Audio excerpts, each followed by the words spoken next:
Hey, everybody. We have a word from one of our sponsors today.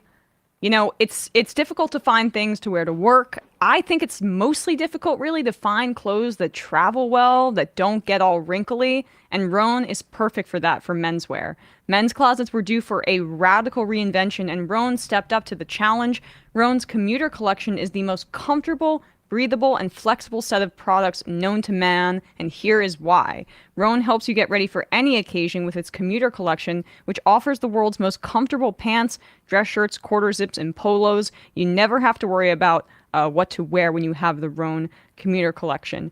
Rhone's comfortable four-way stretch fabric provides breathability and flexibility that leaves you free to enjoy what life throws your way, from your commute to work to your 18 holes of golf. It's time to feel confident without the hassle. With Rhone's wrinkle release technology, wrinkles disappear as you stretch and wear the products. It's that easy. With Gold Fusion anti-odor technology, you'll be smelling fresh and clean all day long. And on top of that, Rhone is 100% machine washable, so you can ditch the dry cleaner altogether. I'll say this. I got a Rhone shirt for my fiance. It is probably his go-to shirt because you don't have to dry clean it. You don't have to iron it. It just comes out of the dryer completely wrinkle-free. And it's really comfortable. Like, just think of the best workout clothes that you have. It's that kind of material, but it doesn't look like it. So you can get away with it and still look very presentable and professional at work or on the golf course. Or you can get one of their suit jackets and blazers. And I think Sam did that. He's just, waxes poetically about Rhone, and I have great experience with it as well. The commuter collection can get you through any workday and straight into whatever comes next. Head to Rhone, RHONE.com/Majority Report and use promo code Majority Report to save 20% off your entire order.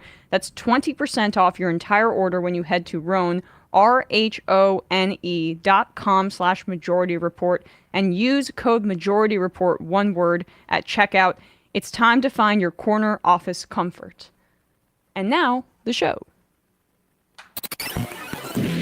The Majority Report with Sam Seder. The destiny of America is always safer in the hands of the people than in the conference rooms of any elite. Sam Seder. They are unanimous in their hate for me, and I welcome their hatred. We must guard against the acquisition of unwarranted influence, whether sought or unsought, by the military-industrial complex. The Majority Report with Sam Seder. Ever get the feeling you've been cheated?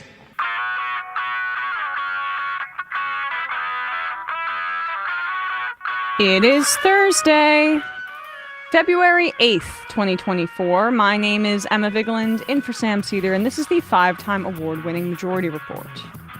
We are broadcasting live steps from the industrially ravaged Gowanus Canal in the heartland of America, downtown Brooklyn, USA. On the program today, Mark Paul, author of The Ends of Freedom, Reclaiming America's Lost Promise of Economic Rights. Then we'll be speaking with Guillaume Long, former Minister of Foreign Affairs in Ecuador, about American capitalists really ravaging Honduras. Meanwhile, the U.S. kills a militia commander in Baghdad as Netanyahu refuses to engage with Hamas's ceasefire proposal, ignoring the pleas of the hostages' families. Instead, Israel presses forward with a ground offensive in Rafah, the southernmost part of Gaza, where over 1 million Palestinians have been told to flee. And the official death count of 27,000 appears to be a significant undercount. The ability to count the dead collapses with infrastructure in Gaza, and reports of torture and starvation continue. Biden deploys another White House official to meet with Arab leaders in Michigan. That'll do the trick. The Senate will try to pass the supplemental Israel-Ukraine-Taiwan package today, sans border funding. But don't worry, right-wingers. Biden is reportedly considering executive action at the border, continuing to pretend like this is an issue. Meanwhile, the Supreme Court hears Trump's appeal to remain on the ballot today. Huge case. A judge denies his motion for a mistrial in the E. Jean Carroll defamation finding. Pay up, Donnie. The largest survey ever of trans Americans finds 94% were happier after transitioning. How's that for an overwhelming statistic? Marianne Williamson suspends her presidential campaign. EU scientists find last month was the hottest January on record. The 8th straight time a month has broken its own heat records, starting in June. It's election day in Pakistan, and the military-backed interim government cut off internet and cell service to suppress votes. This is after Imran Khan was imprisoned under suspicious allegations. And lastly, Bolsonaro has been named in a Brazilian federal investigation into whether his government was plotting a coup to stay in power, and he's got to surrender his passport soon. That's fun. All this and more on today's Majority Report. Welcome to the show, everybody. It's an EmMajority Report Thursday. I'm here with my friends Bradley and Matt. Say hello. You two. Good afternoon, everyone. Okay, you didn't say hello. You said two different things, but I'll let it slide. We're intransigent. Yes. Let's start here. We didn't get to this yesterday. Representative Rashida Tlaib spoke on the House floor yesterday, or the day before, I guess, because the bill, the standalone bill that the Republicans were floating, and to just send Israel billions and billions of dollars, failed. The anti-imperialist Republicans? Yes. Yeah, the ones that hate war. They needed 2/3 in the House to suspend the rules to push this vote forward, a standalone bill to send Israel billions of dollars in the midst of its genocide. And they did not get the 2/3 that they needed, thankfully. Now, as we speak, the Senate is working on, and Senate Republicans are working on, a supplemental aid package that includes billions to Israel, billions to Ukraine, billions to Taiwan that they're working on. But hopefully we could be saved by some Republicans who are standing against Ukraine money, and some progressives who are beginning to, I think, get a little bit more confident in their opposition to Israel. And it's often framed, and I think they see this as politically helpful, to frame it as Netanyahu being the big bad as opposed to the overall structure of what Israel represents. But from a political perspective, because you hear so many liberal Zionists say, I hate Netanyahu, but, well, if you can make it about Netanyahu, I do think that's more politically salient. And Rashida Tlaib is leading the charge here. This was her, as the one Palestinian American in Congress, speech on the floor in opposition to this bill. And I like this because she says the word, and she says what they're doing. She says genocide. And I think this is the first mention or significant accusation that Israel is committing a genocide in the U.S. House. Gosh. Here we go again. Sending $17.6 billion U.S. tax dollars with no conditions attached to Netanyahu's extremist government to drop more bombs on innocent Palestinians. The Israeli government has already killed 27,000 people. 11,500 of them were children. I'm tired of my colleagues coming to me whispering, I don't really like Netanyahu. Well, then why are we sending him billions of dollars with no conditions? He literally is telling us over and over again what his intention is. I'm tired of my colleagues coming and whispering to me, Rashida, I support a two-state solution. Great. Then send money that conditions for a two-state solution, because Netanyahu has over and over again told us he never wants to see a Palestinian state. So I'm tired. I oppose Netanyahu's war crimes and want him gone too. But many of my colleagues that continue to tell me that do not want to condition the aid. They give it to a genocidal maniac.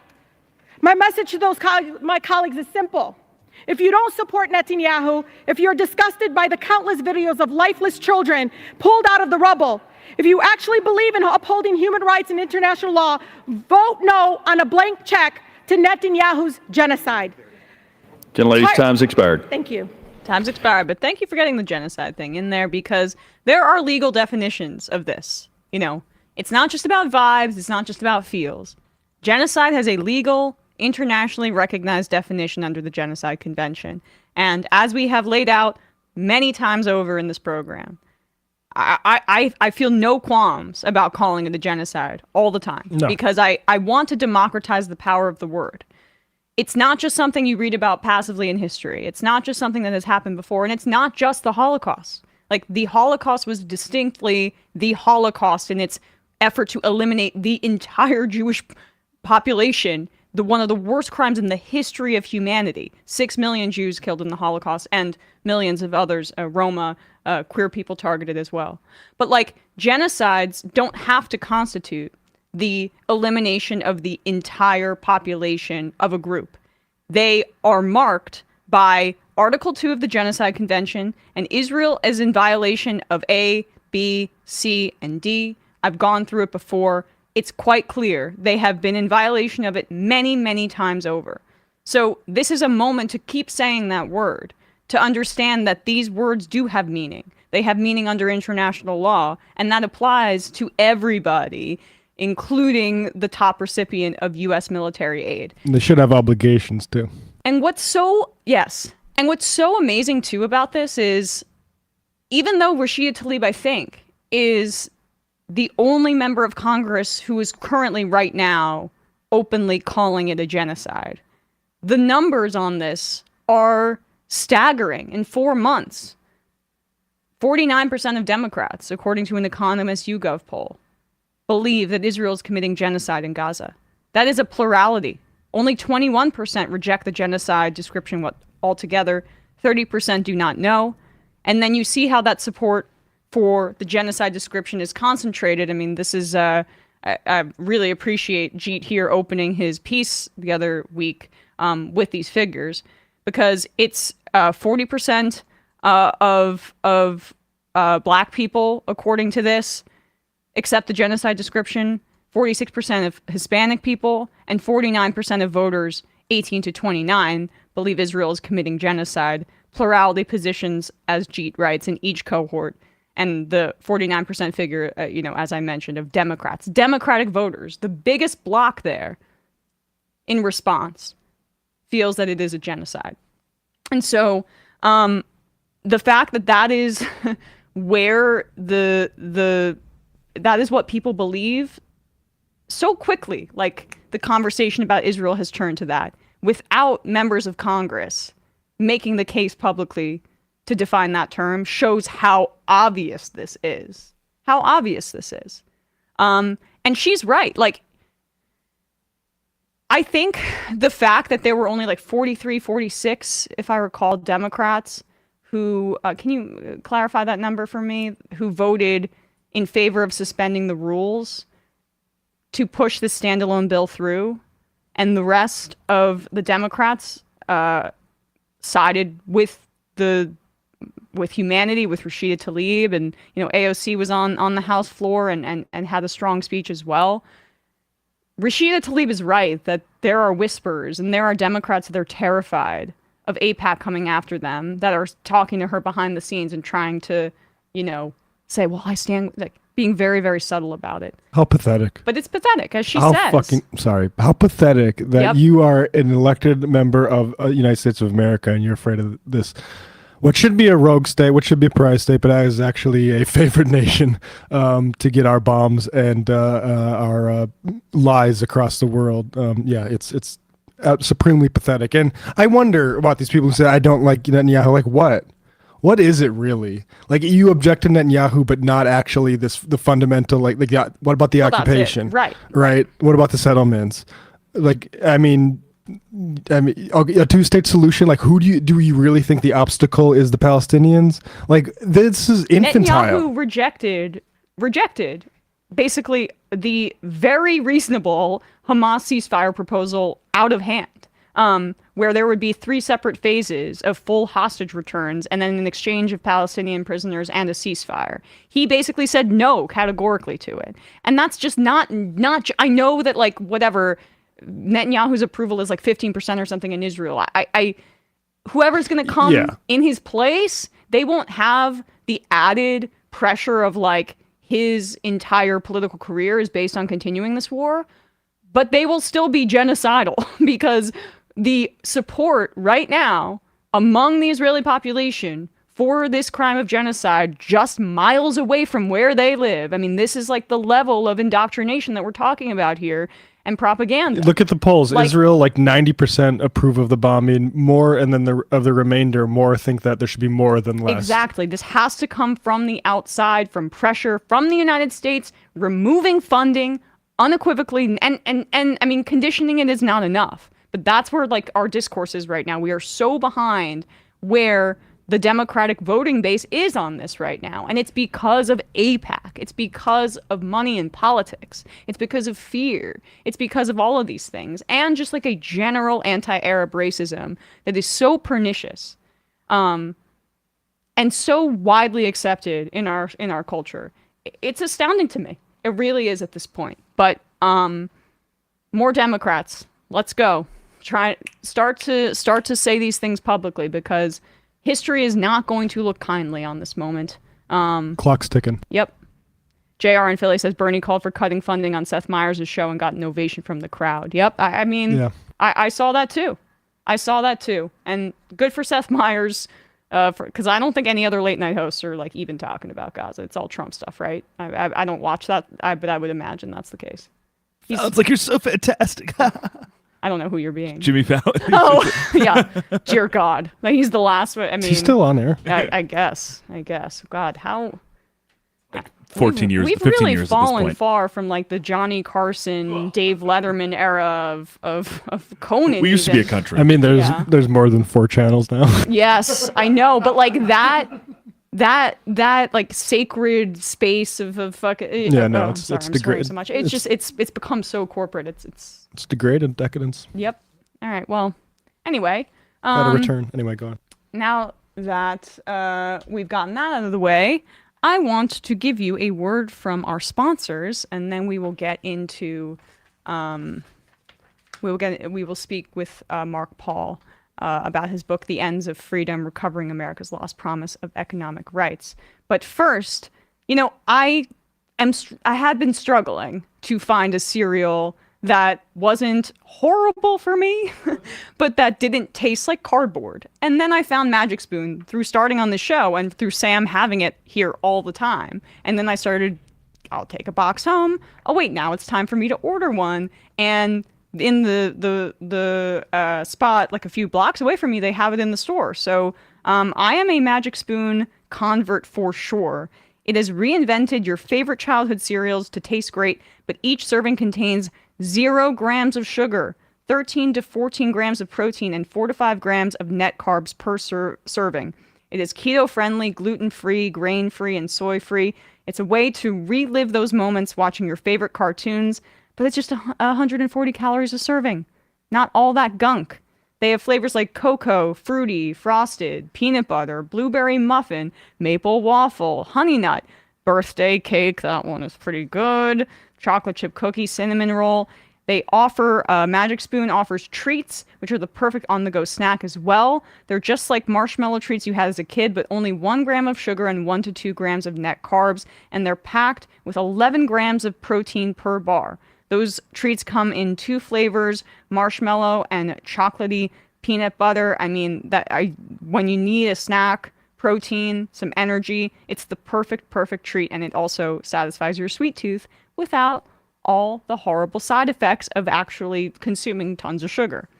Head to magicspoon.com/majority report to grab a custom bundle of cereal to try the magic for yourself.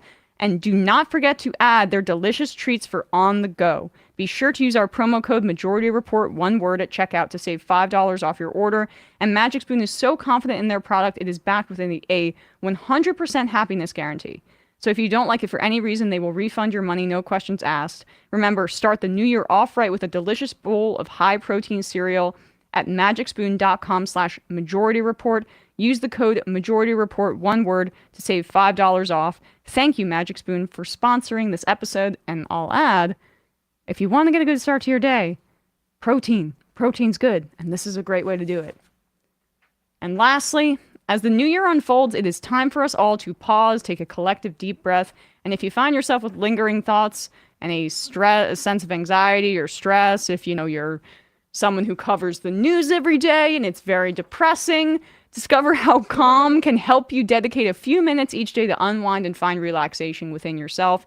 The Calm app puts the tools you need to feel better in your back pocket. If you go to Calm, CALM, like calm.com/majority, and you'll get a special offer of 40% off a Calm premium subscription and new content added every week. Calm is the #1 app for sleep and meditation, giving you the power to calm your mind and change your life. Calm recognizes that everyone faces unique challenges in their daily lives, that mental health needs differ from person to person, and that time for meditation may vary. And since self-practices are so deeply personal, Calm strives to provide content that caters to your preferences and needs. Their meditations range from focuses on anxiety, stress, relaxation, to focus on building habits and taking care of your physical well-being. They have sleep stories to get you to bed with hundreds of titles to choose from, including sleep meditations and calming music that will have you drifting off to dreamland quickly and naturally. They even have expert-led talks on topics such as tips to overcome stress, anxiety, handling grief, improving self-esteem, caring for relationships, and more. Stress less, sleep more, and live better with Calm. And I will say this, my close friend is a psychologist, and before I even started on the show, she recommended this app to me. So, I trust her, and you should trust Calm as well. For listeners of the show, Calm is offering an exclusive offer of 40% off a Calm premium subscription at calm.com/majority. Go to calm.com/majority for 40% off unlimited access to Calm's entire library.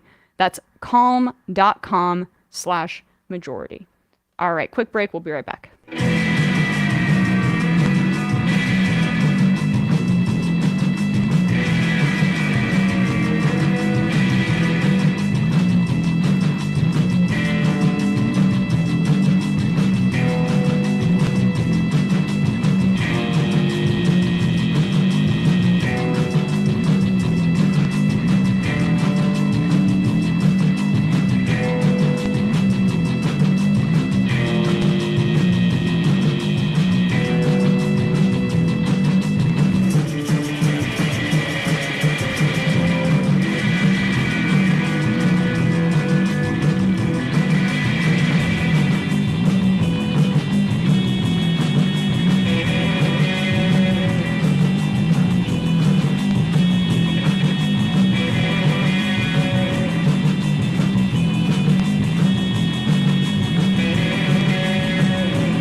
We are back, and we are joined now by Dr. Mark Paul, Assistant Professor of Economics at Rutgers University, author of The Ends of Freedom, Recovering America's Lost Promise of Economic Rights.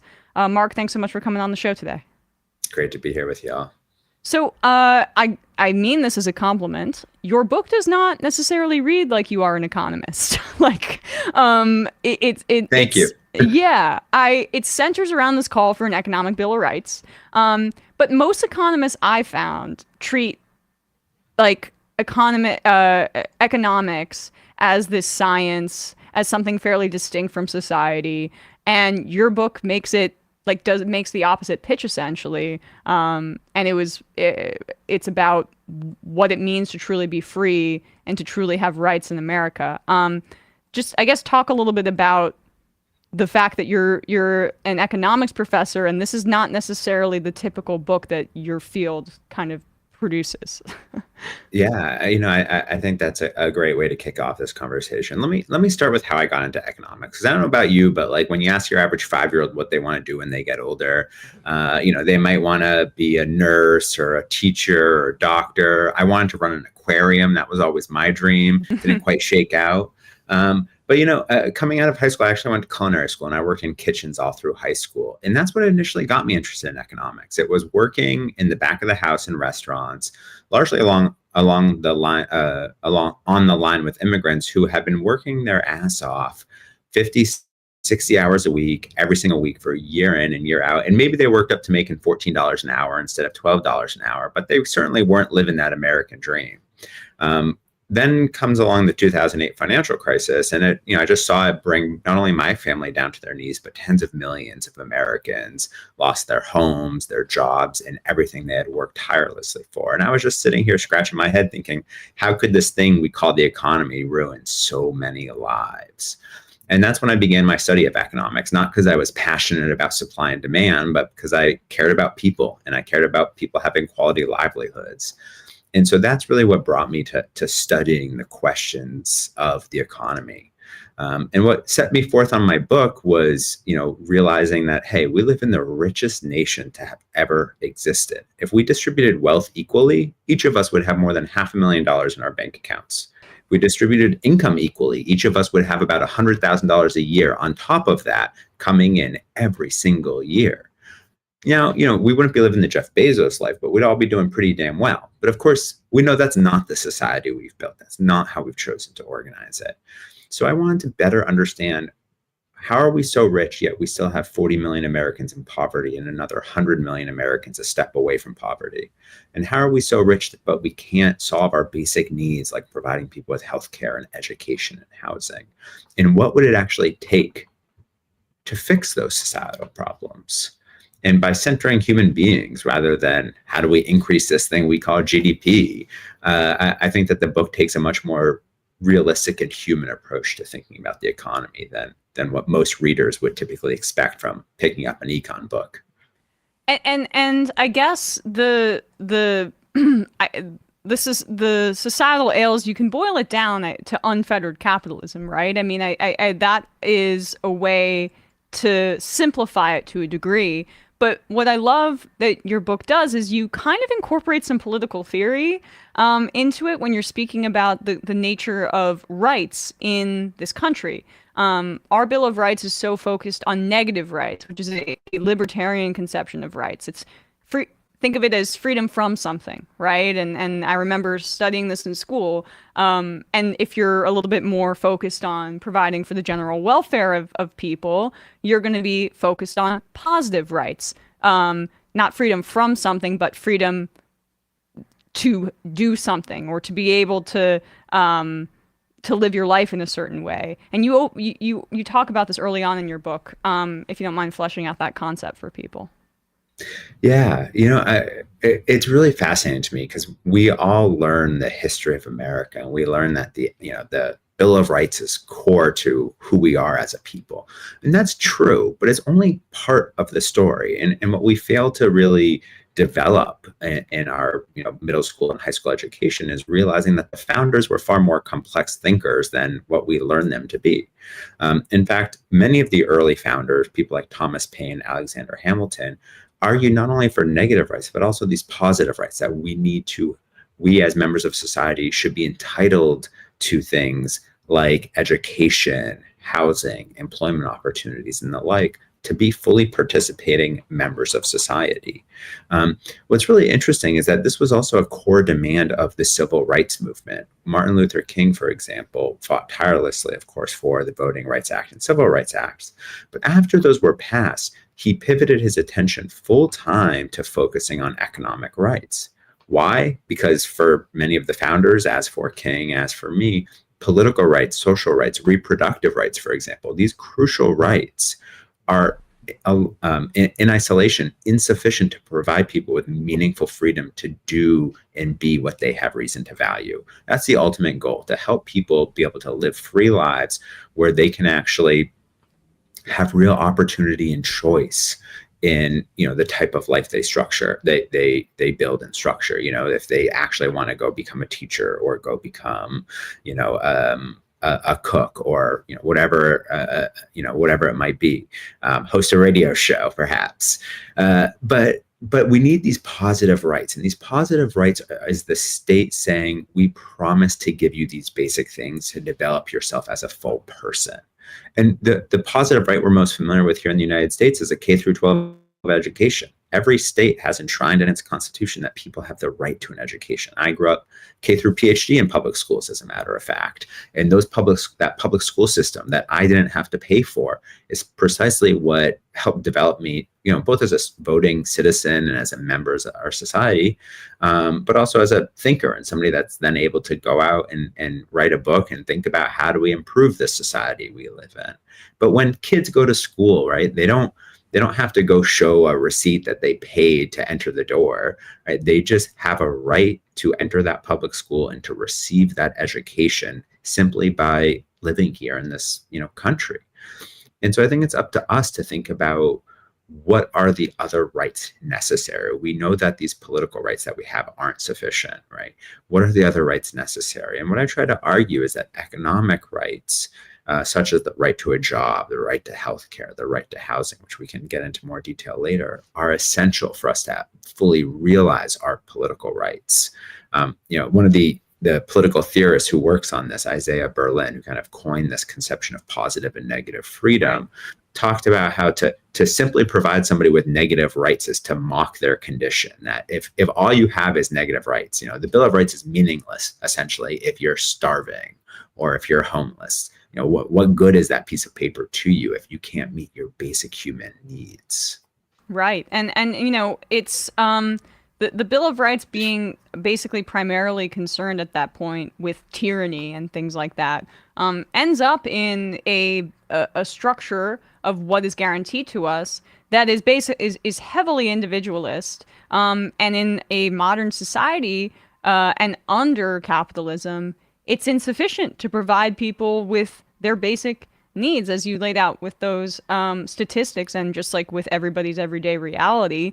You mentioned MLK, and he was kind of playing with this concept before his assassination, as well as his opposition to the Vietnam War. I think that is key to kind of seeing where, why he was so unpopular at the time of his death as well, because these were the kind of things that were threatening to the establishment. And I think that's so important to pick up on for a moment, because, look, challenging the vote was one thing, but that's not what got him assassinated. What got him assassinated was really standing up against the war and fighting for universal economic rights. Right. He wasn't just fighting for economic rights for Black America. He was building a cross-race, cross-class coalition to essentially challenge capitalism. He talked extensively about how we needed to abolish capitalism and build something new. And when you challenge capital, right, when you challenge the Jeff Bezos and the Elon Musks of the world, that's when shit hits the fan around here. And I think it's just such an important context for us to struggle with and think about, what we as Americans deserve. And we certainly deserve more than we're getting right now. Certainly. And then, I think you may have mentioned, or I wrote it down, Thomas Paine is somebody who you borrow from and speak about his influence on this, as well as FDR, who before his death was moving towards a kind of more rebuilding phase of America as the war effort was winding down. And as the country had gotten through the worst of the Great Depression, it was, what do we build next? And he was also talking about the concept of an economic bill of rights, of these positive rights being enshrined in legislation. That's right. This idea of an economic bill of rights really does come from Roosevelt. And what I try to do in the book is kind of draw this linear history from, say, the founders to the radical Republicans and Lincoln, through Roosevelt and the New Deal, to, King in the Civil Rights Movement, and then more recently, some of the progressive movements, the Squad in the House at this moment, who are pushing for these economic rights. But Roosevelt's really the one who put this idea of an economic bill of rights on the map. It was actually in 1944, his second to last State of the Union address, where he called on Congress to enact an economic bill of rights to deliver full and meaningful freedom to the American people. What Roosevelt was searching for here was kind of the cherry on top of the New Deal, so to say. It was the most transformative part of the New Deal, where, in his words, we would actually enact cradle-to-grave security for all Americans. Now, let's not forget what World War II was actually about for Roosevelt. It was about his 4 freedoms. And one of those key 4 freedoms was the freedom for want. And how could he actually guarantee that to the American people? It was through this economic Bill of Rights.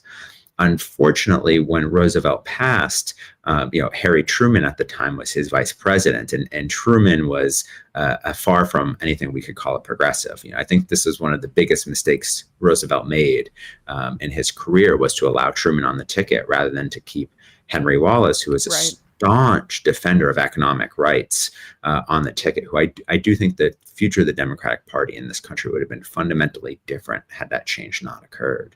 But unfortunately, that's what we had. So this idea didn't die with Roosevelt, though. It was really, kind of picked up by the civil rights movement. And that's something that we fail to talk about and fail to teach when we discuss the civil rights movement.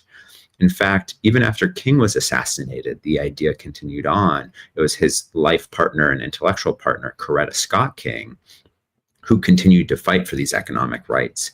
And in fact, I know you all have talked about the Federal Reserve on the show before. The Federal Reserve's dual mandate actually comes out of the Economic Bill of Rights. The fact that the Federal Reserve has to pursue full employment was something won by the civil rights movement, won by Coretta Scott King, who was fighting for the right to a job. That's funny, because that is not their literal stated intention at all anymore. No. I mean, we've covered statements made by past Fed chairs, by Larry Summers, right, about the level of unemployment that you can maintain in order to keep inflation down, is their theory, right? But full employment would be based on like Fed orthodoxy from the past few decades, or like since then in this neoliberal era, is that there has to be a certain level of unemployment to keep workers in line, and then secondarily, keep inflation down too. I mean, that has been seemingly abandoned by anybody, even on the Democratic side of things. Although I will say that Yellen is critical of that assertion, but doesn't go far enough, right? Like that is not anywhere in the discourse right now. No, it's absolutely not. But this is a co-optation of this idea, quote unquote, that we call full employment, right? Full employment is in the Fed's mandate, but full employment doesn't mean, to me, 12 million Americans unemployed. It doesn't mean 4 or 5 or even 6% unemployment, which is how the Federal Reserve has modern day defined full employment. That's all BS. And this is the Federal Reserve saying, how do we get around this idea where we're supposed to provide full employment? Well, we come up with this new artificial concept called the NIRU, the non-accelerating inflation rate of unemployment, that we push out and then say, 15 million Americans unemployed. Yes, that's full employment. If you ask me what full employment is I'm going to give you the same response as I think most Americans would if you ask them. It means if somebody wants a job, they can get one. Right? That's full employment. And I don't think that's a radical concept. What's fascinating is we did polling on this, actually. And this isn't a left or right issue. Most Americans agree full employment means you can get a job if you want or need one. Full stop. It's not, we are not tinkering around with what the Federal Reserve calls R-star and kind of coming up with all these artificial ways to claim we're at full employment, despite the fact that we're not. If we look at the labor market today, most economists are saying not that we're at full employment, they're saying we're beyond full employment. I mean, that's just a crazy idea to think about. How could we be beyond full employment? I mean, does that mean that most workers have 7 jobs? Like, no. I mean, it's true that some workers have 2 jobs, but it's because their wages are so low that they can't make ends meet. Right.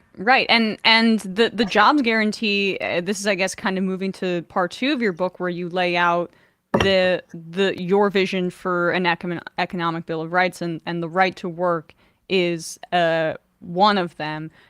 Explain to our audience what you think the planks would be of an economic Bill of Rights and what that means.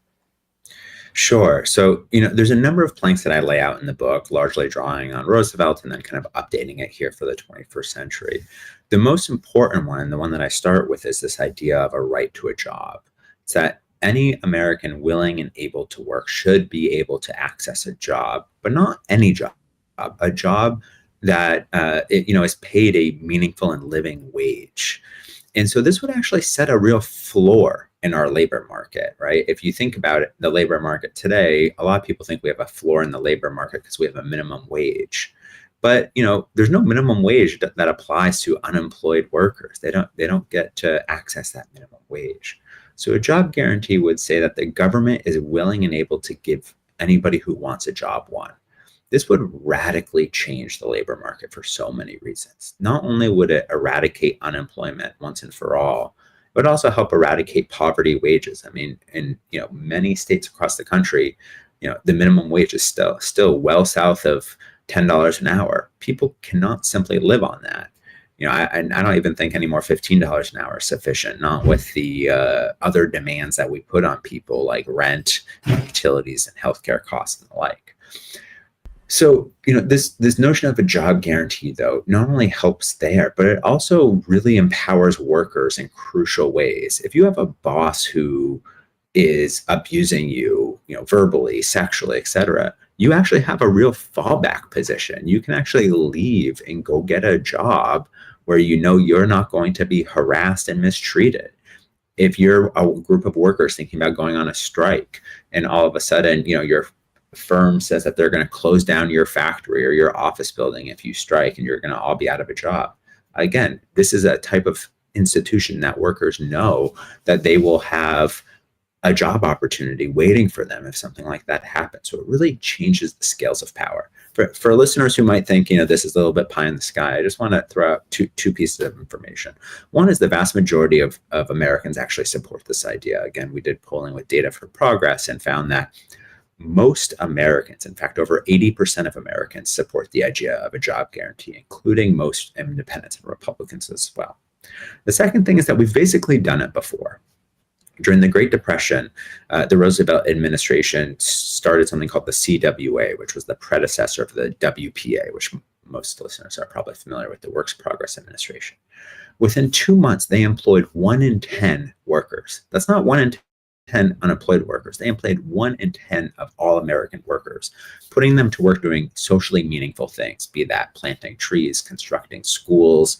In some instances, they had workers actually creating underwear for the winter, long underwear for the winter, because people were going to freeze to death if they didn't have proper clothing. So the government put them to work making clothing to then give away for free to low-income citizens.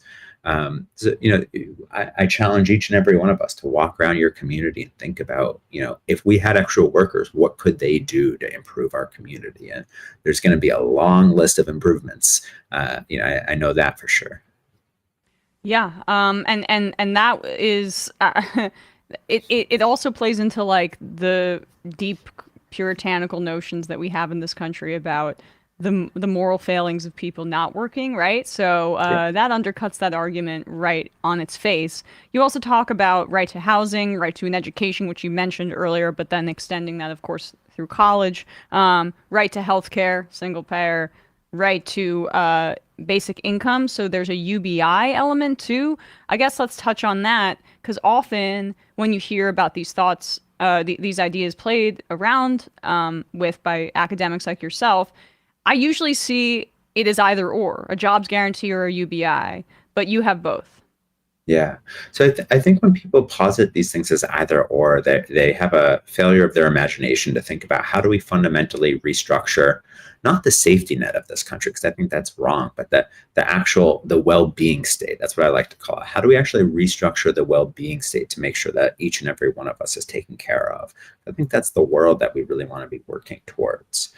The job guarantee, I think, is crucial because, as I discussed earlier, it really rebalances the power dynamics of the labor market. But it also helps ensure people don't have these negative social stigmas of being unemployed. Welfare queens, this trope is precisely what helped dam, the social safety net here in the United States in the first place. But we also need to recognize that many people engage in crucial work that's not market work. Right? They might be engaged in care work, for example, or they might be engaged in creative work. I, for one, have an 18-month-old. And let me tell you, staying home with my 18-month-old is far harder than me coming into the office and answering some emails and advising some students and teaching a lecture class. Care work is often far harder, but we don't reward that in the market.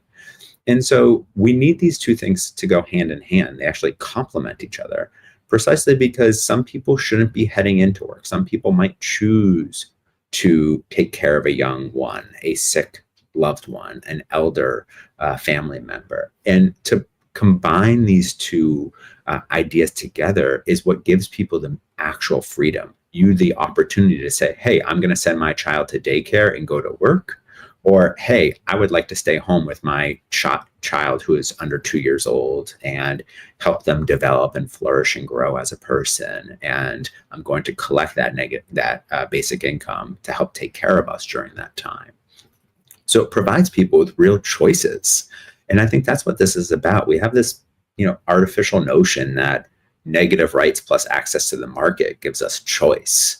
But really, it's just simply not the case. I mean, most people have essentially no choice over what they do in their daily lives. So I guess this is a perfect way to kind of wrap up here and talk about that notion of what freedom really means, because libertarians have a monopoly on the frickin' word, it seems like, in the way that they like to manipulate it, or even libertarian or neoliberal concepts of what freedom really means, and what when you don't have economic freedom, you really don't have the freedom to do anything. And so that's kind of where we got to start, right? Absolutely. I think reclaiming this idea of freedom is key. It's, as you highlighted, it's an idea owned by the right today.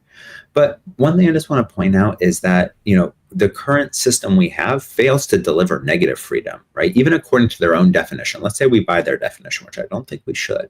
But if we buy it, their own society they've built, this neoliberal hellscape that we find ourselves in, doesn't deliver meaningful negative freedom either. Most of us spend most of our waking hours at the workplace.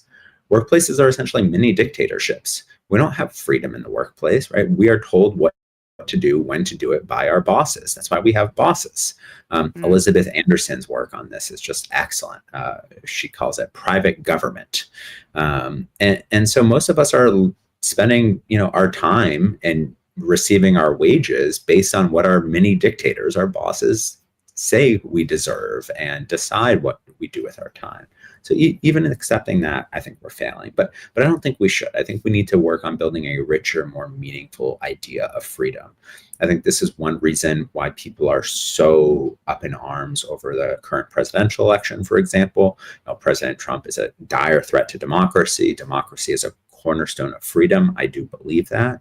But I also don't think, again, that it's sufficient for our vote to matter, for us to even have time to go to the polls, right? How many workers don't have time to go to the polls because that's not a national holiday in America, because their boss, again, withholding their freedom, says, no, you can't take time off of work to vote. We need to challenge this concept and reclaim it to be a more inclusive idea that actually provides us with real opportunities and choices to define the lives that we, our loved ones, and our communities collectively lead. Well, Mark Paul, we have someone writing in, Bayer N-Man 12 says, please make Mark Paul dictator for a day. I don't know if you're if you're working on that at all, but I concur. I appreciate it. Dr. Mark Paul, assistant professor of economics at Rutgers, author of The Ends of Freedom: Recovering America's Lost Promise of Economic Rights. We will put a link to your book wherever people are listening or watching this, and at our website, majority.fm. Thanks so much, Mark. Really appreciate it. It's been a pleasure. Thank you. All right, folks, quick break. And when we come back, we're going to be talking about the Start-Up Utopia and how it became a nightmare for Honduras, as Guillaume Long writes. Be right back.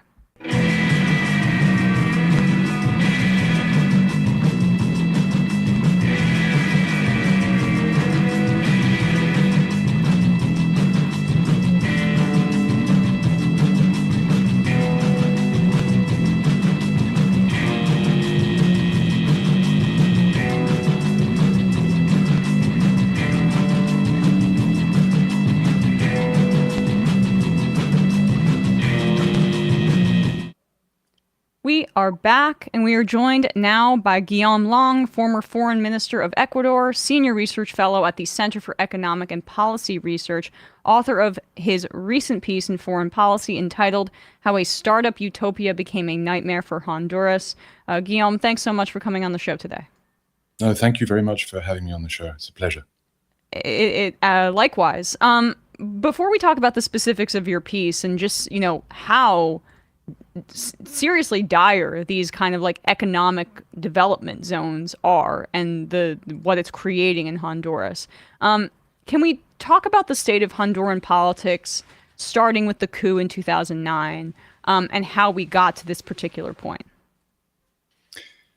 Sure. I mean, the 2009 Honduran coup was a pretty standard Latin American military-style coup. I mean, I say this because a lot that, there have been more subtle coups since the 1960s and 70s, and a lot of coups have become sort of more juridical coups, sort of semi-impeachment processes that are sometimes look like coups.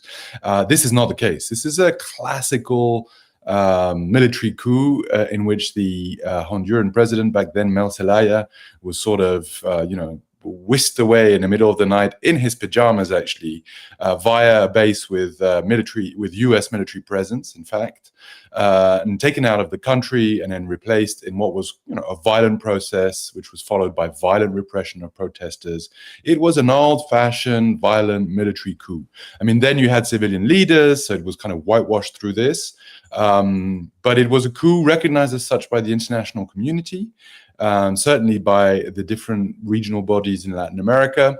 Even the Obama administration kind of called it a coup and then eventually enabled sort of a whitewashing of the coup, enabled the transition after 2009. So it was a brutal process, and it was followed by, 12 years of very authoritarian government. Several administrations, one in particular, the Juan Orlando Hernandez administration, was particularly brutal, authoritarian, and corrupt. And, Juan Orlando Hernandez, the latest president, is now sitting in a U.S. jail facing narco-trafficking charges. So there was the U.S. woke up to the fact that this was both authoritarian and corrupt quite later on in the day, but eventually there was sort of an awakening and coming to terms with the fact that this was a problematic regime. And so the latest coup president, because there's a series of coup presidents, is now sitting in a U.S. jail. So very, very, very sad times for Honduras, and with a deep political consequences because of the authoritarianism, institutional consequences because of the corruption, and also social and economic consequences. This is the heyday of the rise of violence in Honduras. It's also a moment of great growth of poverty and inequality. And of course, and this is a special interest to the United States and concern even in US domestic politics, this is the time of a great wave of migration from Honduras and, generally speaking, the Northern Triangle, but in particular Honduras to the United States, with a peak in 2021, just before the new government was sworn in. So, yeah, sad times for Honduras to 12 years after the 2009 coup. Yeah, it is.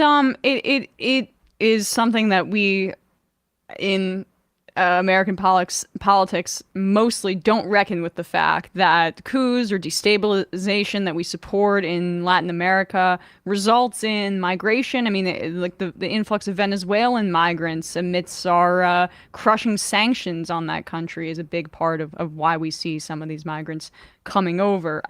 But putting that aside for a second, that corruption that you talk about, that deep corruption after the coup in 2009, really resulted in what your piece centers around: the development of these basically economic development zones. We have versions of that here in the U.S., opportunity zones and tax breaks that go to corporations to invest in this. And we covered this under the Trump administration, how, it was very glad handy and also not necessarily providing the community investment that it purported to. That is like peanuts compared to the level of devastation that these zones created in Honduras through these corrupt leaders. talk a bit about these zones. They're called ZEDEs, I believe. I'm not sure if I'm pronouncing it right, but what are they? How did they come to be? And how do they fit into the current political situation in Honduras? Yeah, so these ZEDEs, which we usually use the sort of term in Spanish, Zedes, but they're basically, as you said, special economic zones. And you're right, there's a long history of this. Actually, going back, you can go way back. You can go back to how the Brits used to administer their empire with the East Asia Company. They're like not having direct state control, but having essentially corporations or boards of corporations, private entities running territories as if that territory was their own private state, right? So, there's been lots of examples. Some special economic zones have had varying degrees of success. If you look at the history of China, the famous one is Shenzhen there, which the Chinese were able to sort of create this kind of free trade zone on their coast, and through that to get some investment, and then to sort of use that as a launching pin for the rest of for the modernization of their economy. So, there are some cases that are sometimes heralded as success stories to justify all the others. I think the success stories are few and far between, and the success stories are always accompanied by a strong state sort of looking at what's going on there, and then sort of either eventually taking control or replicating certain practices, but not this is not the case of Honduras, right? The Honduras case is one of the most extreme cases of privatization of space. So not just a tax-free zone, but an area in which corporations basically have absolute autonomy. So much so that they have their own courts, they have their own security services, they have basically their own sovereignty over a chunk of territory, which the Honduran state then cannot sort of meddle in or exert any type of sovereignty in. I think most scholars who study these free ports, free trade zones that have different names around the world, sort of recognize that the Honduran Zede is the most, fundamentalist expression of this. Wow. Now, how did it come about? Well, it came about exactly because of the level of corruption that was, tolerated, and I would say encouraged by some large corporations after the coup. So after the coup, a number of corporations approached the Honduran state, and there are some negotiations in order to create these ZEDEs. The first attempt is barred by the Honduran Constitutional Court, which says, wait a minute, this is taking away, territory from Honduran jurisdiction. This is unconstitutional. We cannot have that. So eventually, one of the coup governments gets rid of the Constitutional Court, which stands in the way, and replaces the Constitutional Court by another Constitutional Court with all sorts of judges that are friendly to this process of privatizing Honduran land and giving away to these corporations, the Zedes.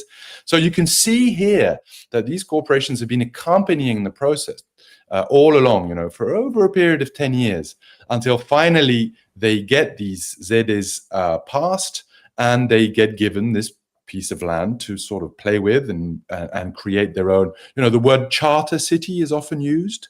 A city which they can basically run. And a lot of these investors are sort of Silicon Valley libertarians. I mean, this is kind of a little bit of a simplification, but I think it really embodies the kind of investors that you're seeing, who have this kind of dream of charter cities. Startup cities are often words that are also used, in which they're not going to be hampered by state or regulations or taxes or anything like that, and they're basically going to be able to run these private cities for the benefit of their investors, of course, but with a certain utopia in mind, right? The idea is to really show the world that the state is the problem, and that if you have these shining cities that are run by these corporations, it's going to create wealth. And there are a few other cities like that. I mean, a few Bitcoin cities as well in El Salvador and right.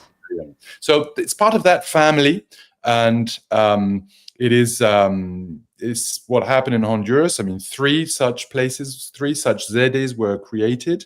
The biggest one and the most powerful one by far, created on Honduras's largest Caribbean island, an island called Roatan, which is a very idyllic Caribbean island where there's lots of tourism, basically for scuba diving purposes. And the idea is to give a large chunk of this beautiful, pristine island to these investors so that they then can build this shining modern city to do all sorts of economic activities, including some stuff which usually is heavily regulated, including in the United States. In the field of genetics, in the field of bioscience, where there's quite a lot of regulation. So there's some suspicion there as well that, this is a way of doing things without much bioethics involved and without much. That's so creepy. I mean, it really is this libertarian, vision that you describe.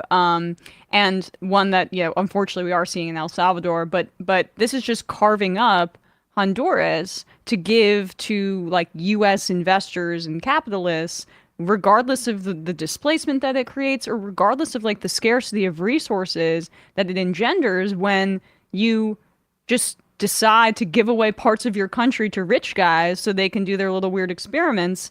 And there's really, based on your piece,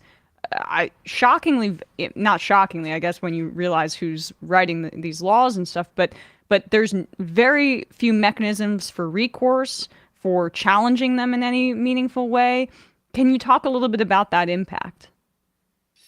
Yeah, I mean, in Honduran law, basically, it means the state of Honduras does not have a say on a aspect of its on a key part of its territory, right? It's basically a complete loss of sovereignty on behalf of the Honduran state. It almost amounts to saying that this chunk of territory isn't Honduras anymore, right? I mean, it's pretty serious. I mean, there's a real sort of colonial dimension or neo-colonial dimension to this, right? And so it's unsurprising that, first several Honduran institutions, I mean, I just mentioned the Constitutional Court said, no, this is not okay. And then they were sort of pushed out. And then you've had a lot of civil society organizations.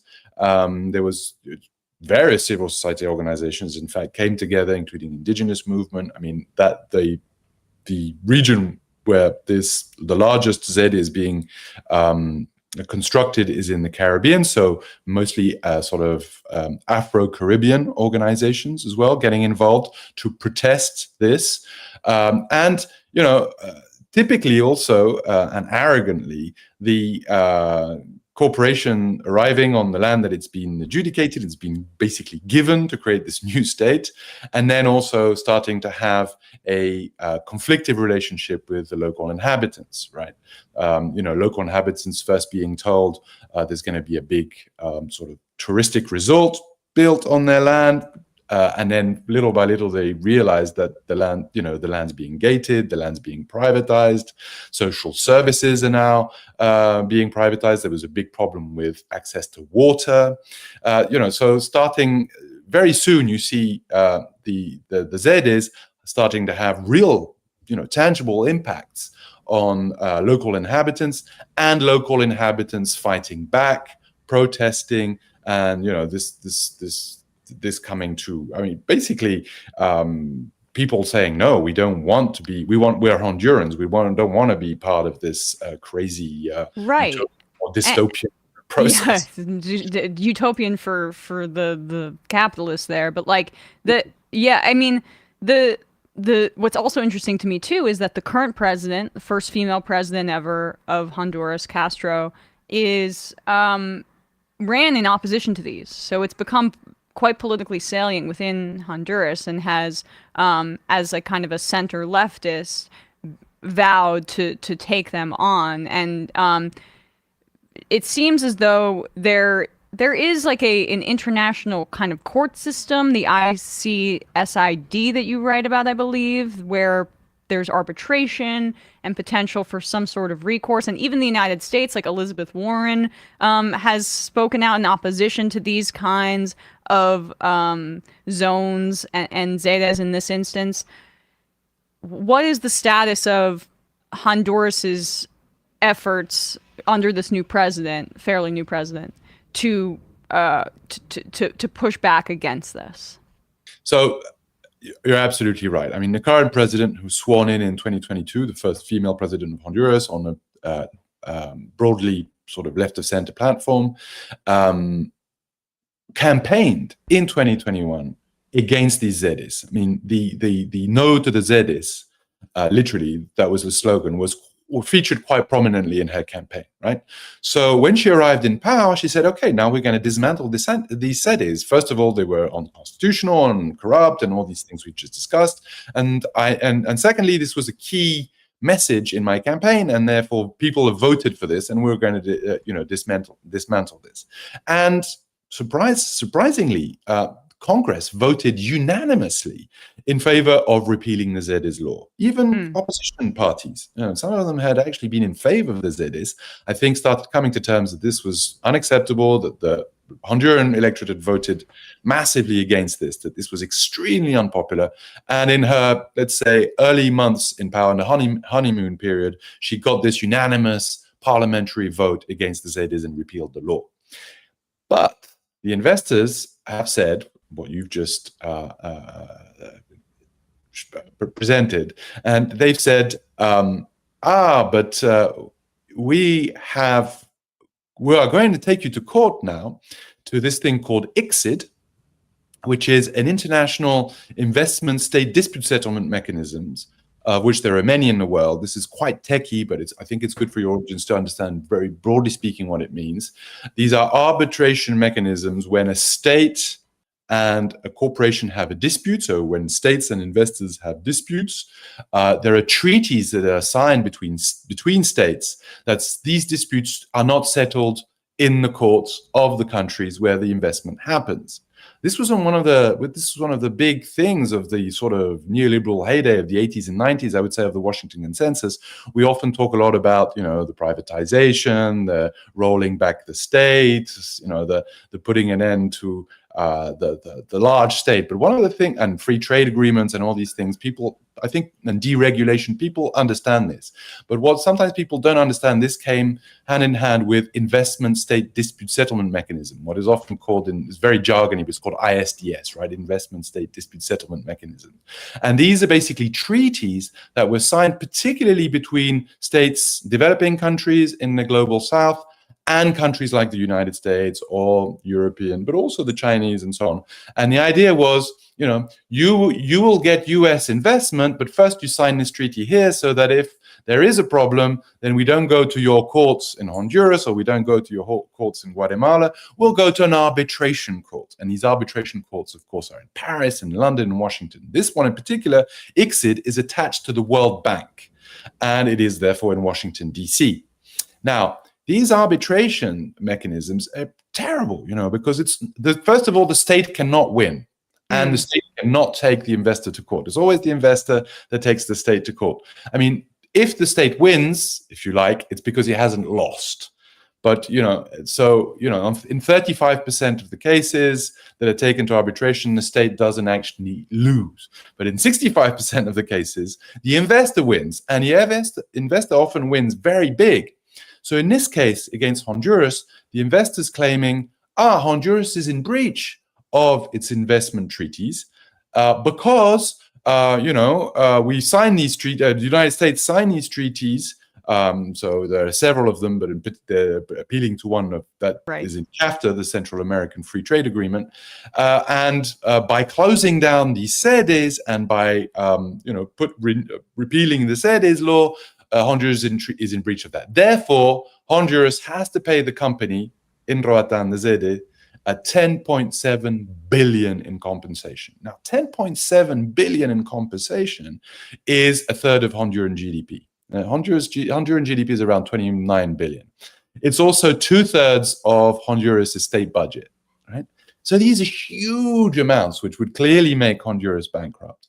based on these treaties that have been signed. Now, we'll have to see how the arbitration case goes, how it goes. It's quite likely that the judges think, no, this is outrageous. Well, let me ask this then, because I mean, how can they make that determination based on the fact that I guess if looking at the contract, right? The technically they do maybe owe this corporation money, but it was written under corrupt pretenses. Literally, these presidents who wrote these laws, like one of them sitting in a jail right now. So why does that not play into the contractual dispute in an arbitration? Yeah, the problem is that these arbitration courts, tribunals, this one you mentioned, ICSID, which is attached to the World Bank, are not really run by judges, right? It's not they're not lawyers. Or rather, they are lawyers, but they're corporate lawyers. Right. So they're kind of private courts. And, with a strong culture of benefiting investment, because investment is the deity of these arbitration courts, right? So investors are the good guys, the states are the evil predators who are trying to nationalize investment and all. So there's a strong cultural prejudice there, which is why it's rare that a state wins. They never win economically. Sometimes they do not lose, as I've just explained, but it usually goes, it usually favors investors. So this is the great fear. Now that's one of the problems. The other scandalous problem, I think, is that a lot of these court cases or arbitration cases are based on the loss of future profits. So actually, if you go to the Seder itself on the island of Roatan, there's nothing. The company that's running the Seder has built 3-4 buildings there. They've started building, but it's mostly gated area which is yet to be developed. So what they're taking Honduras to court for almost $11 billion is loss of future profits. Future profits, right? Yeah, it's incredible. It's incredible. Yeah. So I think this is a particular egregious case of ISDS. ISDS is resisted, by the way, all over the world right now. Europeans are departing the Energy Charter Treaty en masse. Why? Because the Energy Charter Treaty, which has these arbitration mechanisms, is basically preventing European states from doing the energy transition, from moving away from fossil fuel. Why? Because same problem, right? Loss of future profits. Yeah. Well, you close down a coal mine for environmental purposes, and then the coal investors take you to court because there's an investment treaty here, right? So a lot of European countries saying, "Oh, this is taking this a bit far," where they're moving away from the Energy Charter Treaty. You had both the Trump and the Biden administration in the United States also saying some of these arbitration courts are too strong. So you're seeing the advanced economies moving away, but of course, as usual, they're applying this kind of do as I say, not what as I do policies and double standards. And so you're still seeing a number of kind of wealthy countries kind of bullying developing countries, saying, if you want investment from my country, from my capitalists in your country, then you have to sign these right. arbitration clause here. So going back to what you were saying about this is where the debate is at in Washington. Some people are saying, wait a minute, we're saying we don't want this anymore because it's preventing the energy transition, it's preventing the fight against climate change, but then we're imposing this on countries such as Honduras, which is where the battle's at right now. Exactly. And just to give people a sense, like this actually is a market shift in thinking in Washington. Thankfully, the TPP failed, but it had similar tribunal framework for corporations that would be able to supersede the sovereignty of other countries if losses were to be incurred by that corporation. I mean, that was one of the more controversial Trans-Pacific Partnership elements as well, that why Obama got a ton of criticism for it, as he should have, right? And now there is at least a small, I think, shift in the thinking, because it's like wait, we have handed way too much power to these capitalists, and the fact that they're superseding national sovereignty, now that it's coming back to bite maybe bigger players in Europe and white people in the ass, then now we have a problem with it, essentially. Yeah, I think that's absolutely right. I mean, it started, actually it was the Global South that did start it, so we should give them credit. The South Africans were the first, then India, then Indonesia, then Ecuador, then Venezuela. Several countries in the Global South start saying, well, we're leaving there are various mechanisms, but the most common ones are bilateral investment treaties. So treaties between two countries that agree that if there's investment, we won't go to the courts of either country, we'll go to these arbitration courts. So a number of countries doing that. But then you're right, it did start, the EU was a big one, right? Because incredibly, the EU is still today the most regulated space on earth, right? So it's still the place on the world where you have the most amount of labor regulations and environmental regulations and so on and so forth, right? So incredibly, you started having cases of EU states being taken to court in Washington, D.C., in ICSID, this World Bank tribunal, by investors. So there was a famous case with Bulgaria, an EU country, being taken to court in Washington simply for upholding European law, right?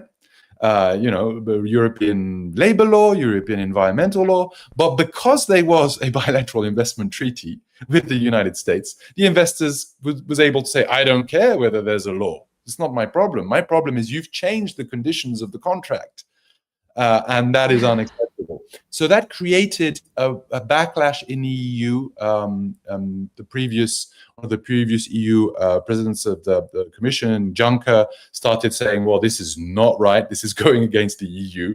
And we are at a place. We are in a stage now where there are a number of sort of almost right-wing politicians that are saying this is not great. But it's easier for them to. It's often the case that they defend that for their own countries, so for EU countries, but you still see a number of EU presidents, prime ministers, foreign ministers visiting African states, and I just wrote another piece on this actually, saying, okay, we're leaving the Energy Charter Treaty because we can't tackle climate change by being members, but you should definitely sign the Energy Charter Treaty because otherwise our investors are not going to be protected and you're not going to get investment. So you do get these huge double standards in ISDS still, with a lot of countries from the Global South sort of signing ISDS treaties because they're so desperate for foreign investment, basically. Well, this is a fascinating topic and one that, needs more coverage. So I would encourage everybody to read the full piece in Foreign Policy entitled How a Startup Utopia Became a Nightmare for Honduras. We will put a link to it wherever folks are listening or watching this, and at majority.fm. Guillaume, thanks so much for your time today. Really appreciate it. My pleasure. Thank you very much. Thank you. All right, folks, with that, we are going to wrap up the free part of this program, head into the fun half, where we will take your calls and read your IMs and all that good stuff. Number is 646-257-3920. Matt, what's happening on Left Reckoning? Sorry, I was just taking it back because Guillaume makes me want to try the turtleneck blazer combo. Oh, yes. That's a hard look to pull off.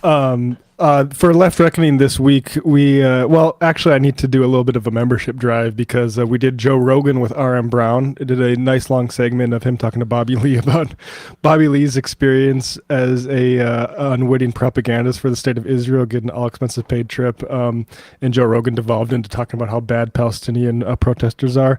We talked about that with R.M., who's as expert on matters Joe Rogan as anybody, but unfortunately Left Reckoning doesn't have the clout that this channel does, where we can just talk about Joe Rogan and eat like any demonetization that comes with that $250 million talent of Spotify demonetizing because of copyright. So we lost all the revenue from this weck. So go patreon.com/Left Reckoning, where you can get access to the post game where we had Ben Burgess on as well. So but the episode's still up, and it was really fun. So I recommend people check out our breakdown of increasingly paranoid Joe Rogan, who is also, had other interesting conversations we might talk about. We might talk about that later. And I might jump off the top of this building. On ESPN today, we will be giving our final picks of the year for the Super Bowl. I'll talk a little bit about fun NBA trades. I mean, the trade deadline is over in an hour and a half, so we'll touch on that a little bit. YouTube.com/ESPN show for that. We have Brandon and we have Binder. Look at that. There they are. Soon to be there. Whoa. Hey guys. How you doing? Huh? Hey. Hey, Brandon. Oh yeah. Also, there's something else to plug, Brandon. If you want to inform people about that. Absolutely. On the discourse coming up, I haven't had the chance to finish editing it. Matt Leck and I discussed the ins and outs of House Hunters. We managed to do so without besmirching any specific House Hunters, which I thought was a win in and of itself, because it's very easy to be judgmental when you watch that show. So look forward to that this week. Oh, we also talked about being judgmental while watching that show. Yeah. And I thought it was a good conversation. I was a little bit hard on the suburbs. Look, I am a urban elitist as a former North Dakotan that moved to Brooklyn. But yeah, I was worried about how harsh I came off on that front. But I don't feel like you were harsh on the suburbs at all. You were harsh on pool owners. That's true. Sure. Yeah, but I don't. Well, I keep that energy here. Yeah. Pool owners, as in like people that are like, I want a pool. It's like, how about just have a little bit more house and go to a public pool? I don't understand. You don't get it because you can't swim laps in those types of pools anyway. You just want to soak. I'm not here to soak. We didn't talk about this particular element of it, but like the people who live near the beach who also insist on having a pool because they don't want to share like the water. Like you're just antisocial. It's like I don't know. Like this pool's going to be dirty. I'm not joining in on this. Like I love to soak. I love to lounge. Also, you can't lounge all day at your house if you can't dip. Like it gets pretty hot. You can swim laps in the pool. It's fun to have a drink in the pool. Take your fewer square feet then and enjoy that maintenance. Well, right. If I had to pick, I mean, I would take less square feet to have a pool.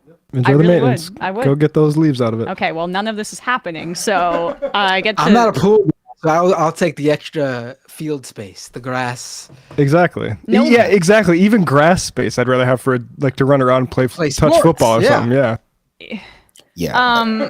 I love this. I mean, I'm somebody who lays too long in the sun. I have a problem with it. So, and I love the water in pools. So I'm the wrong person to talk to about this. I think we should talk to Tim Pool about this because I imagine he has a lot of thoughts about. He is the expert. Pools. Yes. He doesn't have a pool though. There's a lot there, but no pool. But they're empty pools for skateboarding in. Yeah, exactly. Like, was it Alphaville or Dogtown? I don't know what the movie is. Well, his pool, his skate park is actually, it doesn't dip in like a pool because he has it in his basement. He's built the ramps up, like it's still ground level. He doesn't have the incline. It's like they had to build up for the incline. Oh, okay. All right. Well, anyway, we can talk about all of this in the fun half. Binder, what's happening on Doomed and Scam Economy? Yeah, no. So on Doom this week, it spoke about the migrant invasion that does not exist. Right. This ridiculousness, and it really, what really made me lose it was that clip, and I played it on the show and spent a lot of time on it, of Sean Hannity talking to Curtis Sliwa of the Guardian Angels. Oh God, yeah. And the cameras turn around as the Guardian Angels are attacking what Curtis Sliwa is claiming is a migrant gone wild. We have that in our sound sheet today. We can play okay, so let's save it for that then. Because the unveil at the end is it's probably not a huge swerve. You probably see it coming from a mile away, but it's still interesting nonetheless. Well, we will touch on that then. Check out Doom, check out Scam Economy, The Discourse, Left Reckoning, ESVN, folks. 646-257-3920. See you in the fun half. You are in for it. All right, folks. 646-257-3920. See you in the fun half. Are you ready?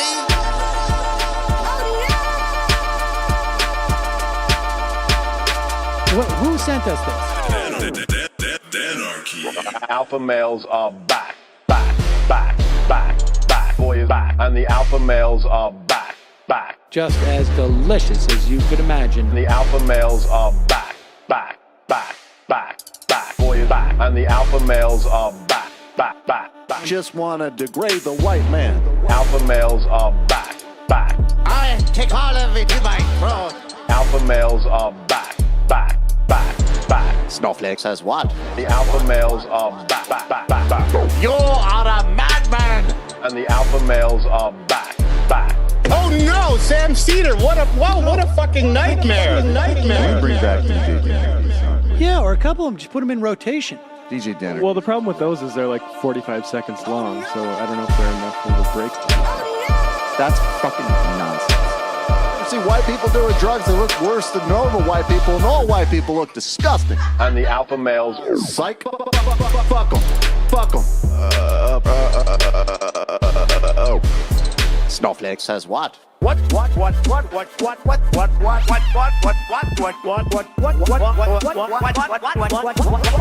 Snowflake says what? A hell of a lot of bank. A hell of a lot of bank.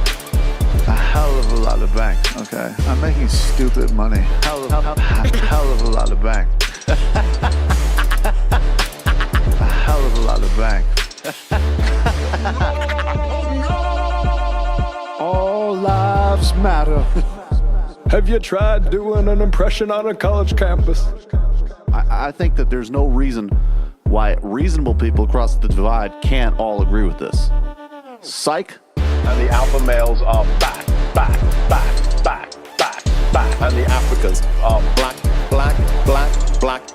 African. And the alpha males are black. And the Africans are back. When you see Donald Trump out there, doesn't a little part of you think that America deserves to be taken over by jihadists? Keeping it 100. Can't knock the hustle. Come on, fuck them. Things I do for the bigger game plan. By the way, it's my birthday. Happy birthday to me, Jew boy. I have a thought experiment for you. And the alpha males are back. Africans are black. Alpha males are black. Africans are back. Come on. Come on. Someone needs to pay the price for blasphemy around here. I am a total pussy.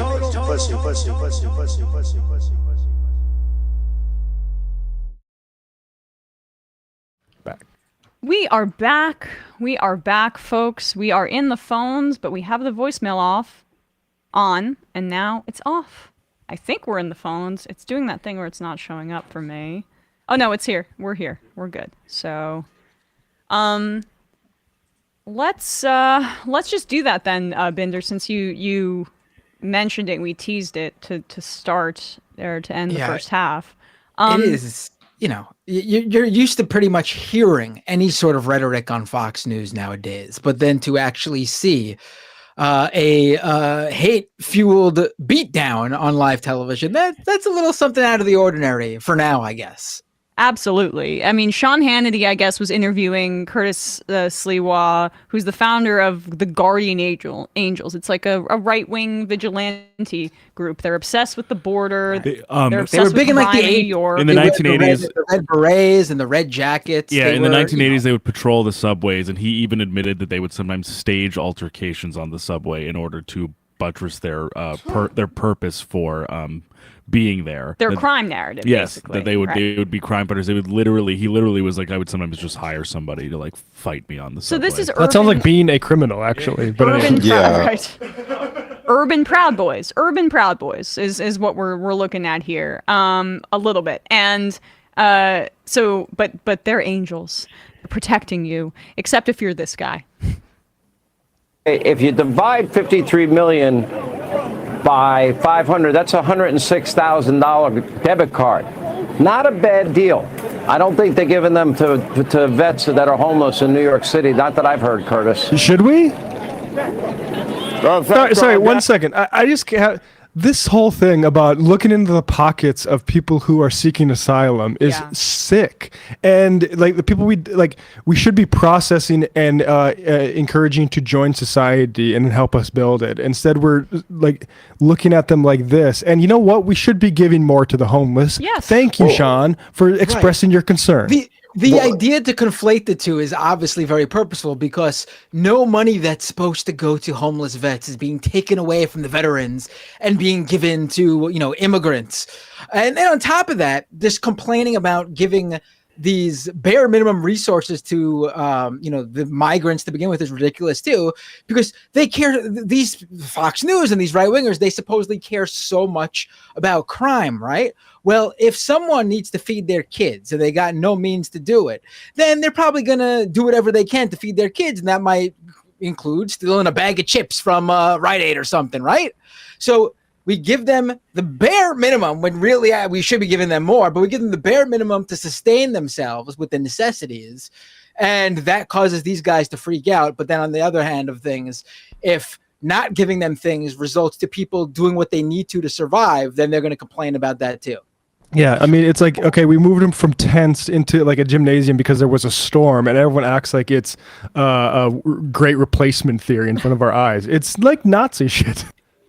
Also, like, Fox News is, as a whole, not in favor of giving extra to homeless people. I remember just like, well, it can't have been more than 5 years ago, maybe 6, when what was it? Steve Ducey was pretending to be homeless outside of Fox News and showing how much money you can make panhandling, like that classic canard. Like, usually this kind of like red herring is less obvious because there's not like literal video evidence of them arguing against giving homeless people things, but like, I mean, ridiculous. Hannity, how do you make the differentiation between the veteran that you see on the street and just like the average person that you've decided to deride? Yeah, there's no like Sims freaking like diamond over indicating that it's a veteran when it's somebody sleeping on the street who you will like mock mercilessly or show B-roll of. Which, by the way, they don't care about the homeless veterans either. They don't. It's just lip service to say like one poor person is one's more a patriot than and the other is an undeserving money grubber. Yeah. Yes. But and probably the Democrats aren't giving him what the largesse we give to all homeless people because he's a veteran and they hate the vets or something like that. Which, by the way, Bernie Sanders was the head of Veterans Affairs Senate Committee for many, many years, and it's well documented how he had to fight the other guy on the other side, John McCain, tooth and nail for increased veterans benefits. If we want to talk about which party actually is more on the side of veterans, also leftists don't want to send them to wars so they get PTSD. But we shouldn't be creating vets, actually. Exactly. So with all that said, and all but that then they wouldn't be veterans, so that means when they're homeless, we would have to demonize them and not treat them like heroes. Right. So we. Good point. That's both sides. The negative. So all that Fox News hypocrisy laid bare. This is what happens on live television the other night. New York City, not that I've heard, Curtis. Well, in fact, our guys have just taken down one of the migrant guys right here on the corner, 42nd and 7th. While all this Can you pan the camera? They've taken over.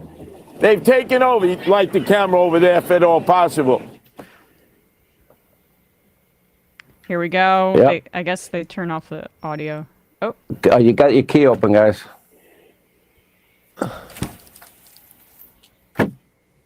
It's out of control. Out of control.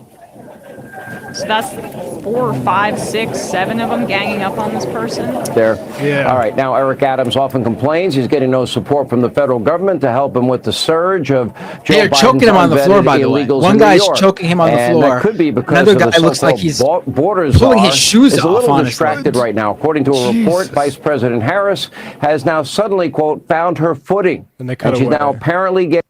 And let's be clear here. In an interview with the Associated Press, Sliwa said he had believed the man was a migrant because he had been, quote, speaking Spanish, and because other guardian angels had encountered him with other Spanish speakers on previous patrols.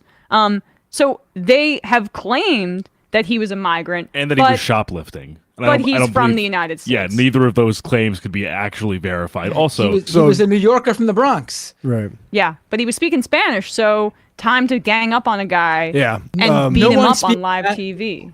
No New Yorkers speak Spanish. We don't have a very large Spanish. It's very strange to be walking around New York and hear a different language. Like that's like something strange now.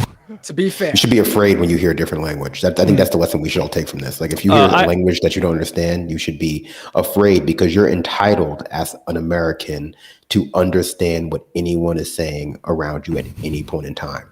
And that's in the Constitution. Right. That's right under the part about like general welfare. It's a failure we should that. Also Go ahead, point Linda. out that even if this individual was a migrant, though, that this is not okay behavior, obviously. Yes. Right.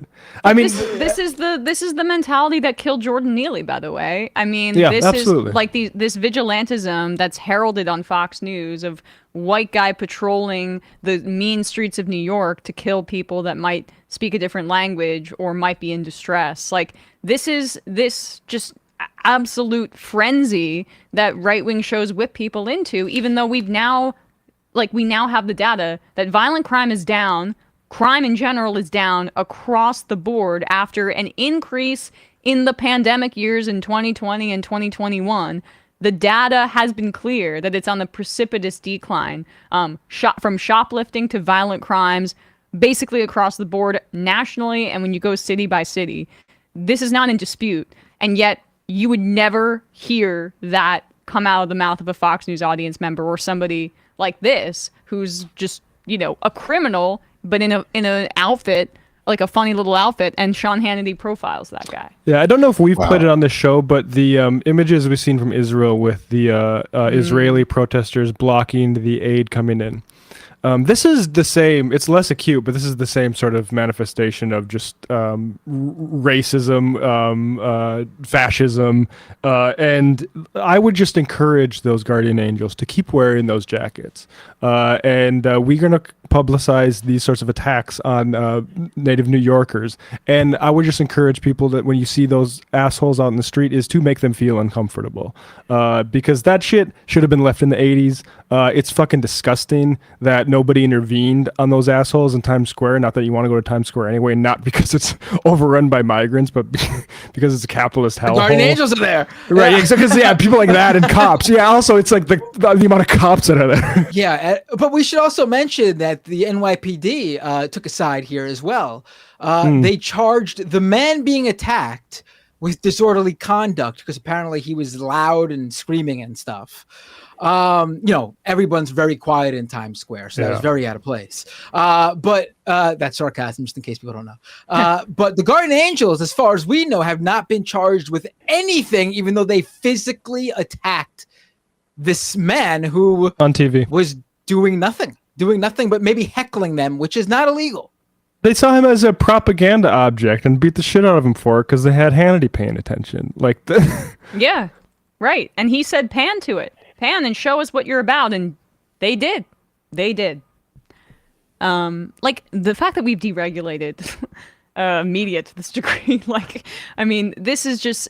Oh, yeah, it's not just Hannity. Look at all the other people who were getting on us for our coverage of the Neely situation. Yes. There's a lot of people in so-called independent media or online media who are just as willing to cheerlead this sort of, goon shit as Sean Hannity is. Absolutely. And in the end, they're just telling on themselves and their own, the fact that they're unable to be independent in their coverage because fear is motivating it, not the statistics that I've now said multiple times. Crime is down across the board. It's not disputable. It's not up in the air. So if that isn't really at the forefront of one's coverage, you've got to call into question the kind of I don't know, the motivation behind it, and I don't necessarily think it's newsworthy. And also focusing on the crimes of asylum seekers is Nazi shit. So people that are doing that, just be advised. With that, shall we take a call, my friends? Yes. Calling from a 909 area code. Who's this? Where you calling from? Hey, this is Armando from Portland. Armando from Portland, can you take us off speaker, pretty please, Armando? Let me see. All right, can you hear me better? Yes, I can. Thank you. What's on your mind? Yeah. I've been wanting to call for the past week, just related to, I guess this ties into both Israel and the rhetoric heard on the border crisis. Mm-hmm. And it's kind of just related to this idea of there are military-age men coming to this country. It made me think of something in school. I studied international affairs, and there was a theory about how international law and the general perception of victims and those most what's the word?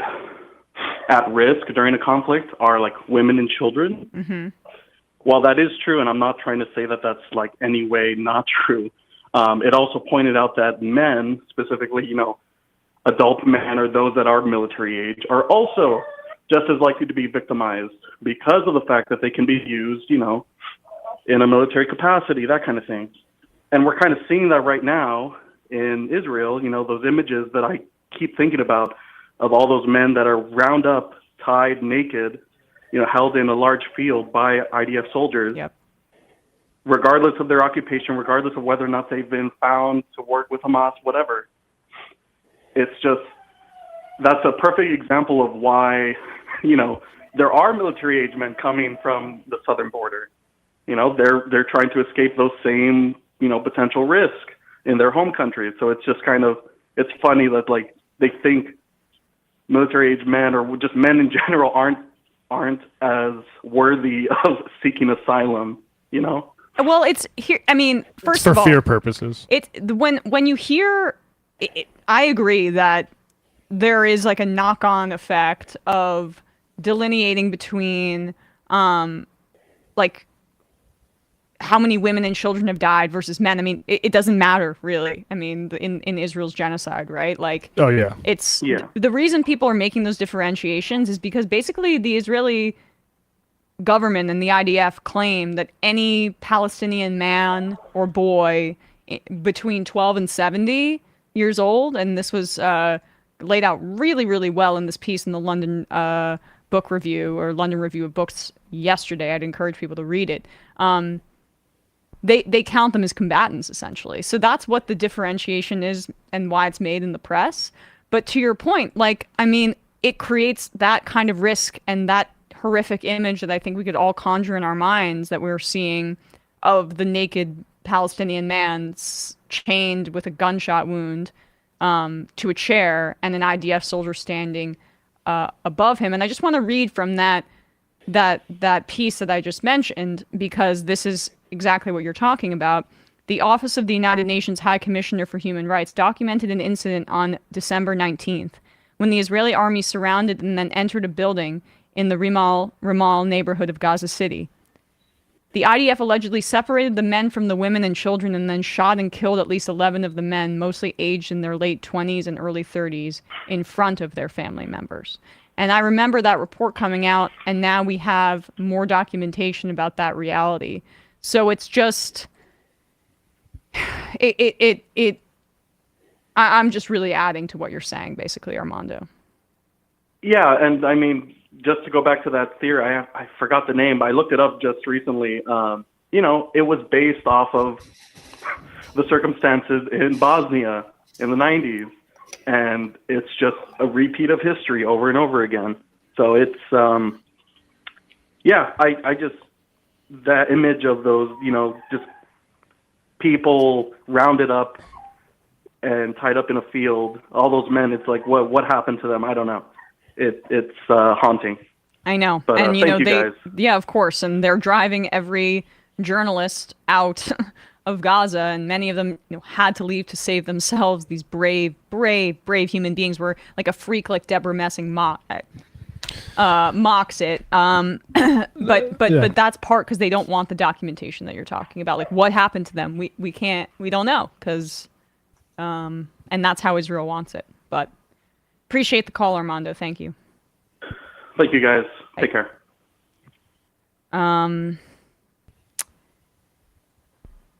Do we let's all right, let me look through this some of the sound here. What are you guys thinking? Do you want to just do this Rogan thing?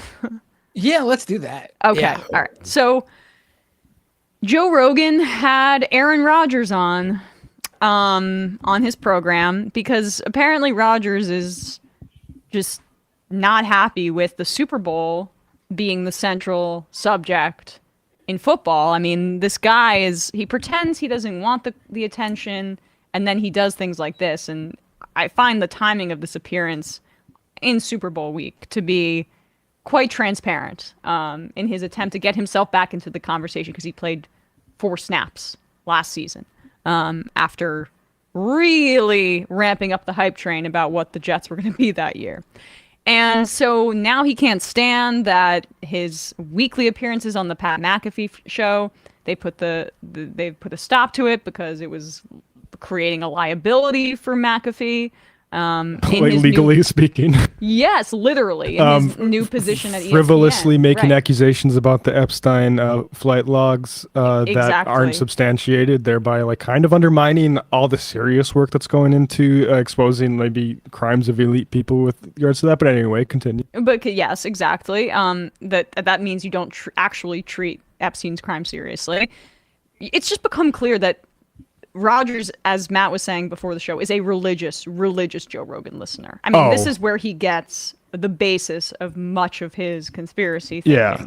And so he goes into a bunch of stuff on the show about vaccine injury, but this part and alleged vaccine injury and how this is this huge problem, and this is from Rogan and all of those cranks. Rogan's on this new early mortality thing, which I think he's too stupid to understand that if there is anything like this going on, it's very more likely it's a result of the virus that you downplay and not the vaccinations. But yeah. Right, exactly.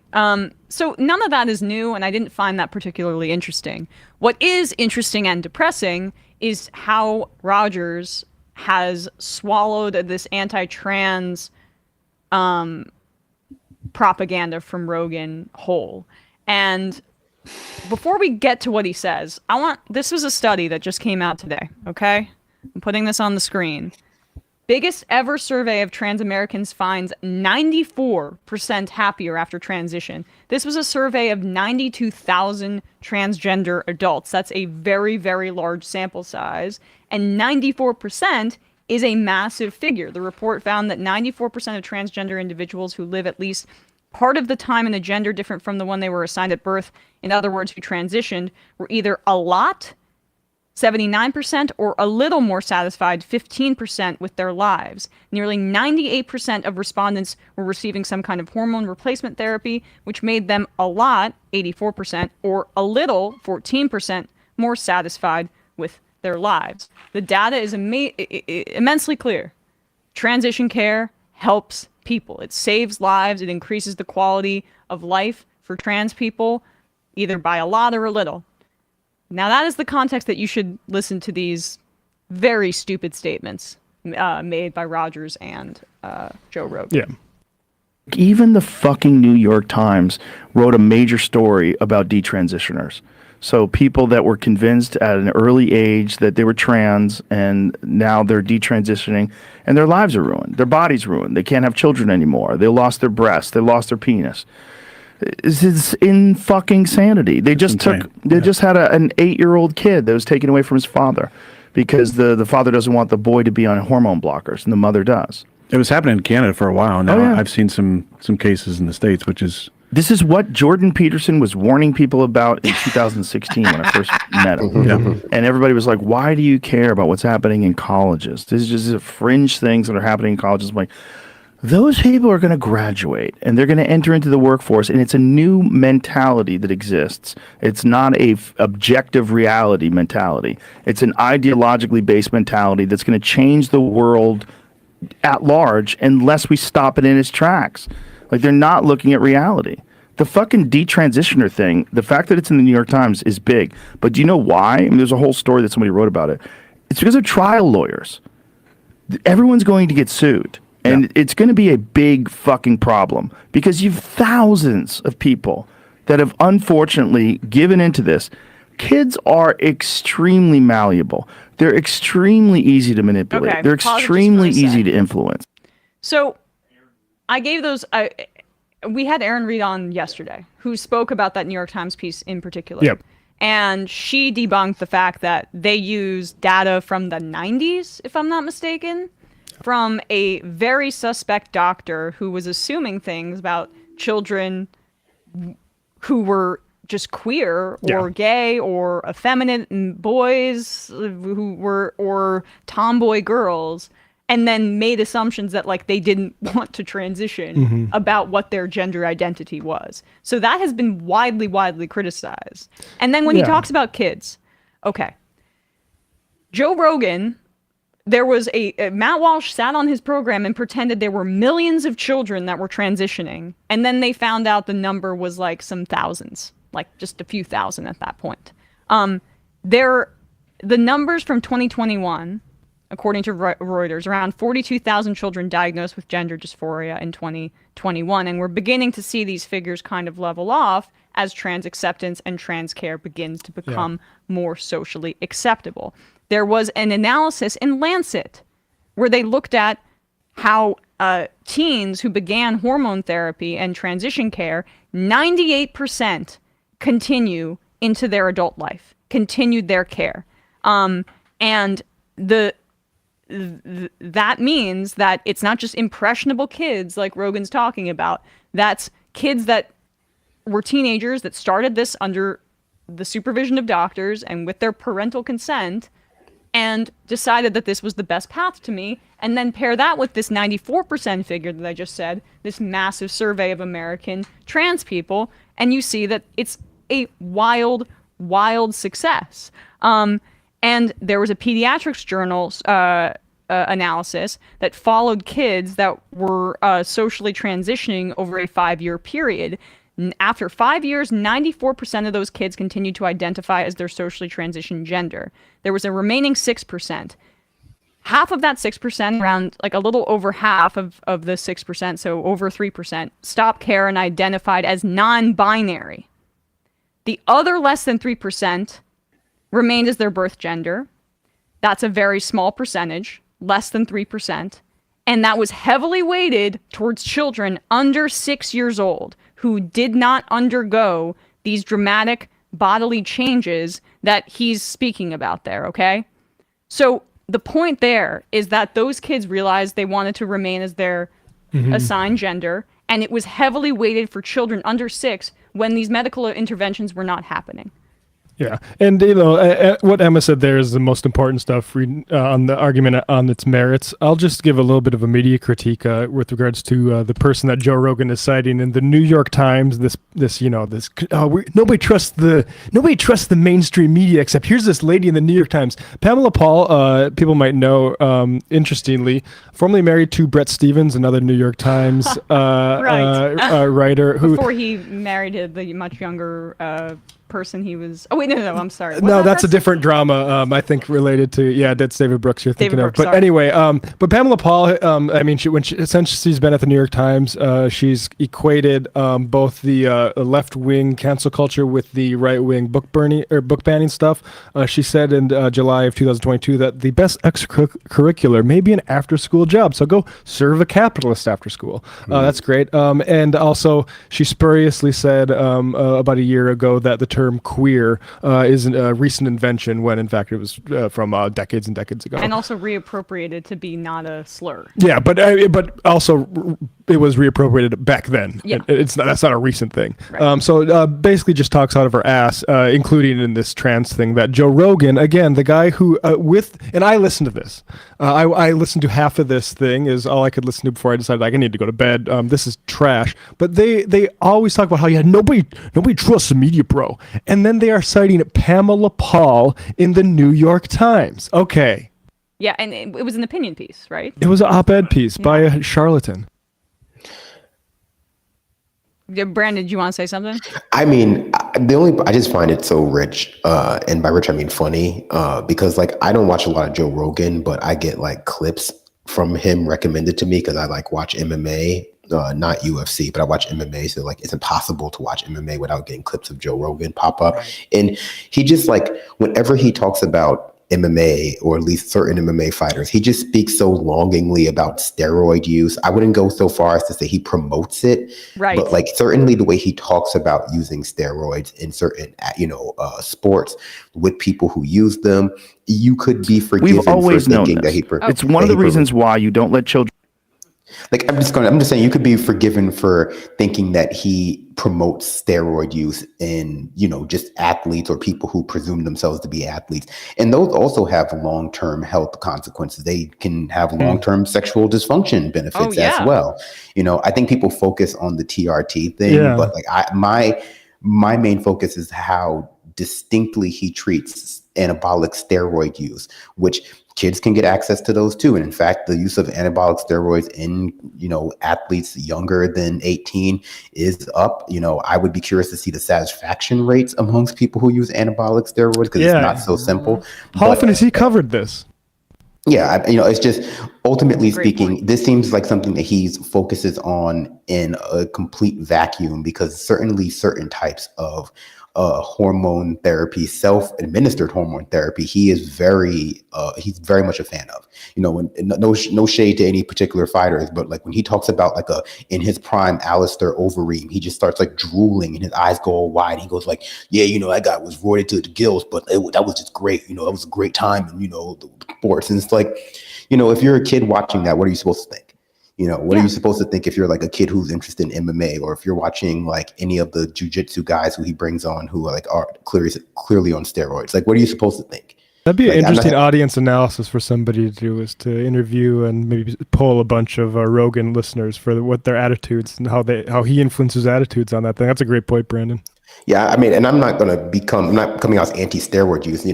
Certain things are just people's own personal choices, whatever. But like, certainly, I think it's a hypocrisy that is not. It's clearly born out of bigotry, because like it just is what it is. And it also gives you an unfair advantage in any sport to use anabolic and the side steroids, effects of aggression and mental issues are well documented in the use of anabolic steroids. Yeah, but that was just something that was popping through my mind as I was listening to that. Sexual health. I mean, they're so concerned about everybody. All the anxieties that he's monetizing every fucking day. Yes, as like you take steroids and your balls shrivel up or whatever. I mean, what it really a major issue, what it comes down to is that their kids are okay with it. Like, that's what bothers them the most, I think. Like, Rogan has brought up his kids multiple times in terms of these sort of conversations. And like, do your kids care? Because I don't think they do. Like, your kids probably have transgender friends, or at least know someone who's trans, in the school maybe, or whatever, or someone who's, non-binary or whatever. And that stuff really bothers these guys, that their kids are just okay with other people being different. Yeah. Old man yells at cloud. It's just the same damn thing over and over. Oh, and now Rogers too. Big fucking problem, because you've thousands of people that have unfortunately given into this. Kids are extremely malleable. Yeah, they're extremely easy to manipulate. They're extremely easy to influence. We've always known this. It's one of the reasons why you don't let children get tattoos. It's one of the reasons why you don't let children join the military. It's one of the reasons why you don't. You can keep it up, but children can get tattoos. They just need parental consent. Quite similar to gender. And children. Well, actually, that's not totally true. In some states, even parental consent doesn't get you a tattoo. In New York, you can't get a tattoo under the age of 18, even with parental consent.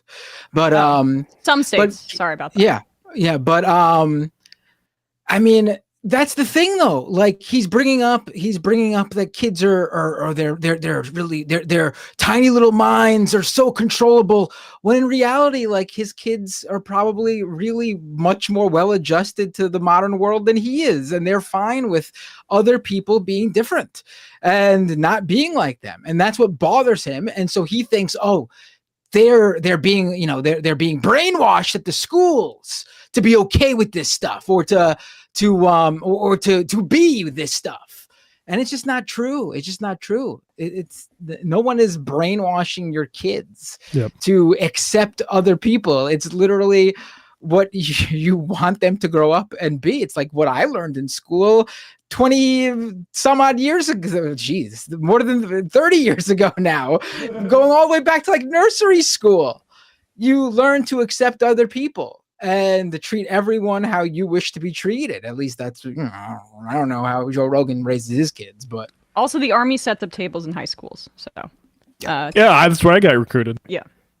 Not that I joined, but You don't let children have children. It's one of the reasons why we have ages of consent, because we know that they're not young enough, they're not smart enough, they're not old enough to make their own decisions. They can be manipulated. So if they can be manipulated that way, why the fuck would we think they can't be manipulated by this emerging market, which is gender care, this gender affirming care? Have you ever seen the map of like gender care from 2007 versus 2022? Have you ever seen that? Yeah, I saw it somewhere. Yeah. Here, I can send it to you, Jamie, so you can take a look at it. But it's fucking bananas. It's a business. My friend, who is a doctor, told me that his friend, who is a plastic surgeon, we're getting good here, moved into gender transition care. He told me the difference between what that person gets paid for an arthroscopic surgery versus what they get paid for a gender transition. I forget what the number was for arthroscopic surgery, but for the gender transition, he gets $70,000 every time he does this. And he goes, and this guy. You know why? Pause it for a second. You know why? Like let's take him at face value here. You know why? I mean, it sounded so rock solid. He heard it from a friend of a friend. But even let's just even take it that way, because I still think this proves a point against him as well. The reason they would charge so much for a surgery like that is because it's so rare that they need to make up for it by charging excess for the ones that require that surgery. Yes. Yeah. Like when you have an industry that's so niche, you charge a lot of money for it. That's products and services in general. Yeah. You charge more for it because that person who wants that specific thing that's rare needs to be charged extra for it. Otherwise, it needs to be charged extra for it. Otherwise, that industry would not exist because the business isn't there. That's the business talk, baby. Isn't there. Yep. So yeah, if transgender care is so expensive, it's because they are so few and far between when it comes to the vast majority of people in this world that unfortunately trans people need to pay a premium to get that care. I mean, he should talk about all plastic surgery in this way, but he's not. He's talking about gender transition care. And also, is this the same friend that told you that there were litter boxes in schools and that kids were identifying as cats? He always has a friend that's telling him some right-wing misinformation that's so easily disproven. That way, like, he can't ever be blamed for misinforming people. He's the one who's been misinformed, and he's just communicating information. That's like the whole plot of his podcast, where it's like, I'm not misinforming you. I'm just platforming people and giving them the opportunity to misinform you, and I'm just being misinformed alongside you. I looked up these numbers, and Forbes says it doesn't cost that much to get gender affirming care. Top and bottom, it doesn't cost that much. So like maybe his friend just doesn't have those numbers correct. I don't. Come on, Brandon. Don't make accusations like that Joe Rogan is talking out of his ass. I feel like you'd make more money as a plastic surgeon just going down to like Miami and giving like, BBLs. Jobs are such a big industry. Why wouldn't you? Yeah, that's just such rhinoplasty, hair transplant. I mean, Aaron Rodgers has never, I'm sure, gotten an expensive surgery in order to make his life a little bit happier, right? Oh, wait, he does because he's an athlete and he can pay and have boutique surgeries whenever he wants because that makes him happier. And you know what makes him happier? The ability to continue playing football. And he has the capacity to do such a thing. But like every like technological advancement and boutique surgery or medical care that athletes are receiving, they're talking about hyperbaric chambers. It doesn't reach the same level of skepticism because they're just bigots about it. But I want to hear a little bit. Yeah, more. a little bit. I just want to say the selective deployment of anti-capitalists, like they're doing like it's the pharma doing it for profit. They do it. It's really annoying because ultimately they never really criticize capitalism. It's all some government conspiracy. Ivermectin is made by Big Pharma, and that was said in the same damn sentence. Okay. He's doing them all week. It's so scary. It's the cure to all that ails for a lot of people. They think, oh, well, this is what's going to fix me. I'm fucked up. Why am I fucked up? What's wrong with me? I haven't had that What's thought. my problem? Oh, I'm really a girl, or oh, I'm really a boy. And kids they don't want to be an outsider. They want, exactly. The what? It's kind of. You gotta pause it there. I'm sorry. I can't think of a My more man should stick to outsider sports. thing than to be, even in the year 2024, than being a trans kid. I mean, report after report of trans kids being bullied into suicide. I mean, you give me a break. They want to fit in and be trans. All the cool kids are doing it. Give me a break. That's what people play sports, buddy. It's just like it's clear that a lot of people like their analysis of like what is cool and isn't cool, like broadly speaking, comes from like what they don't like online. Yeah. Like when they see people or they see like trans people forming communities online and like fighting back against bigots, they go like, yeah, this is just so popular now. It's so popular because they're seeing it for the first time and it's like infiltrating whatever space they think they deserve online. But nowhere in America is being trans popular. Or the graph that he's citing, the fact that this is increasing since 2007, which is widely recognized as the fact that social acceptance has increased. That we are still at the nadir of this of this kind of medical technology, and just like the idea that it's left-handedness. It's why left-handedness increased so exponentially once social acceptance of it happened, and we didn't think it was the devil coming through you or whatever. And going off what Brandon said earlier, he brings up how like, they think the surgery will fix all their problems and everything. But I mean, okay, regardless of all the studies we've previously mentioned, where yes, it actually does help a lot, but in the cases where, there are cases where it doesn't fix everything. And I'm sure it doesn't fix everything for every trans person either, because you know what? People are very complex and various different things affect them and bother them. But we don't use that same argument for any other thing. No, it's Joe, like Brandon brought before, is Joe Rogan going to say, steroids isn't going to fix all your problems, buddy. Get him big and buff so you can make it in the UFC or MMA or whatever. Isn't going to, fix your depression or fix your problems at home. We don't say that for any of the drugs that we provide people, any of the antidepressants we provide people, alcohol use, drug use of any kind.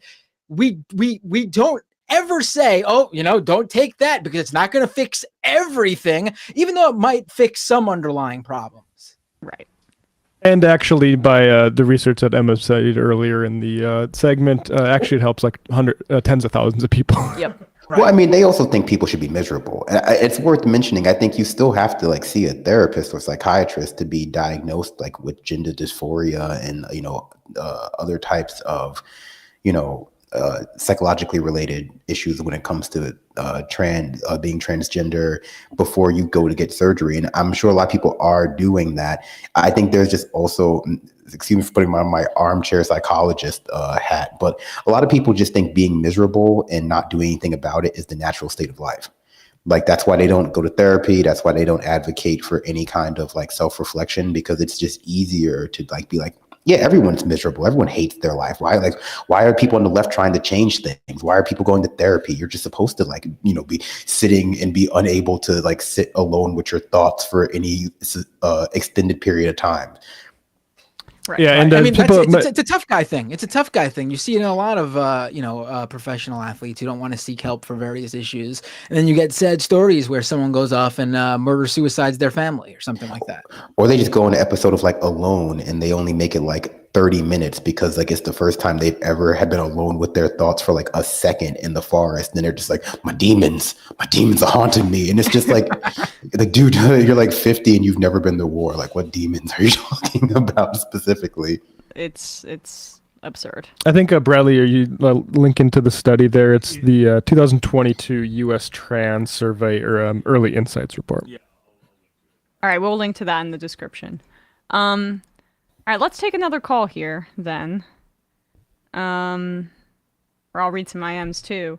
Garrett's, no one is pressuring these kids to be trans. If anything, they are pressuring them to stay closeted. I mean, Joe Rogan could have Dwayne Wade on and hear an entirely different, more credible story, but he'd rather have this dipshit. How about a trans person? Any trans person. How about he that? He probably would. Dwayne Wade would like instantly cuck him about this issue, and that would not. He would destroy it. He would just like be super articulate about it, but also like cool, and like Joe Rogan can't handle. And more handsome. Even Bill Burr cucked him on vaccines. Right.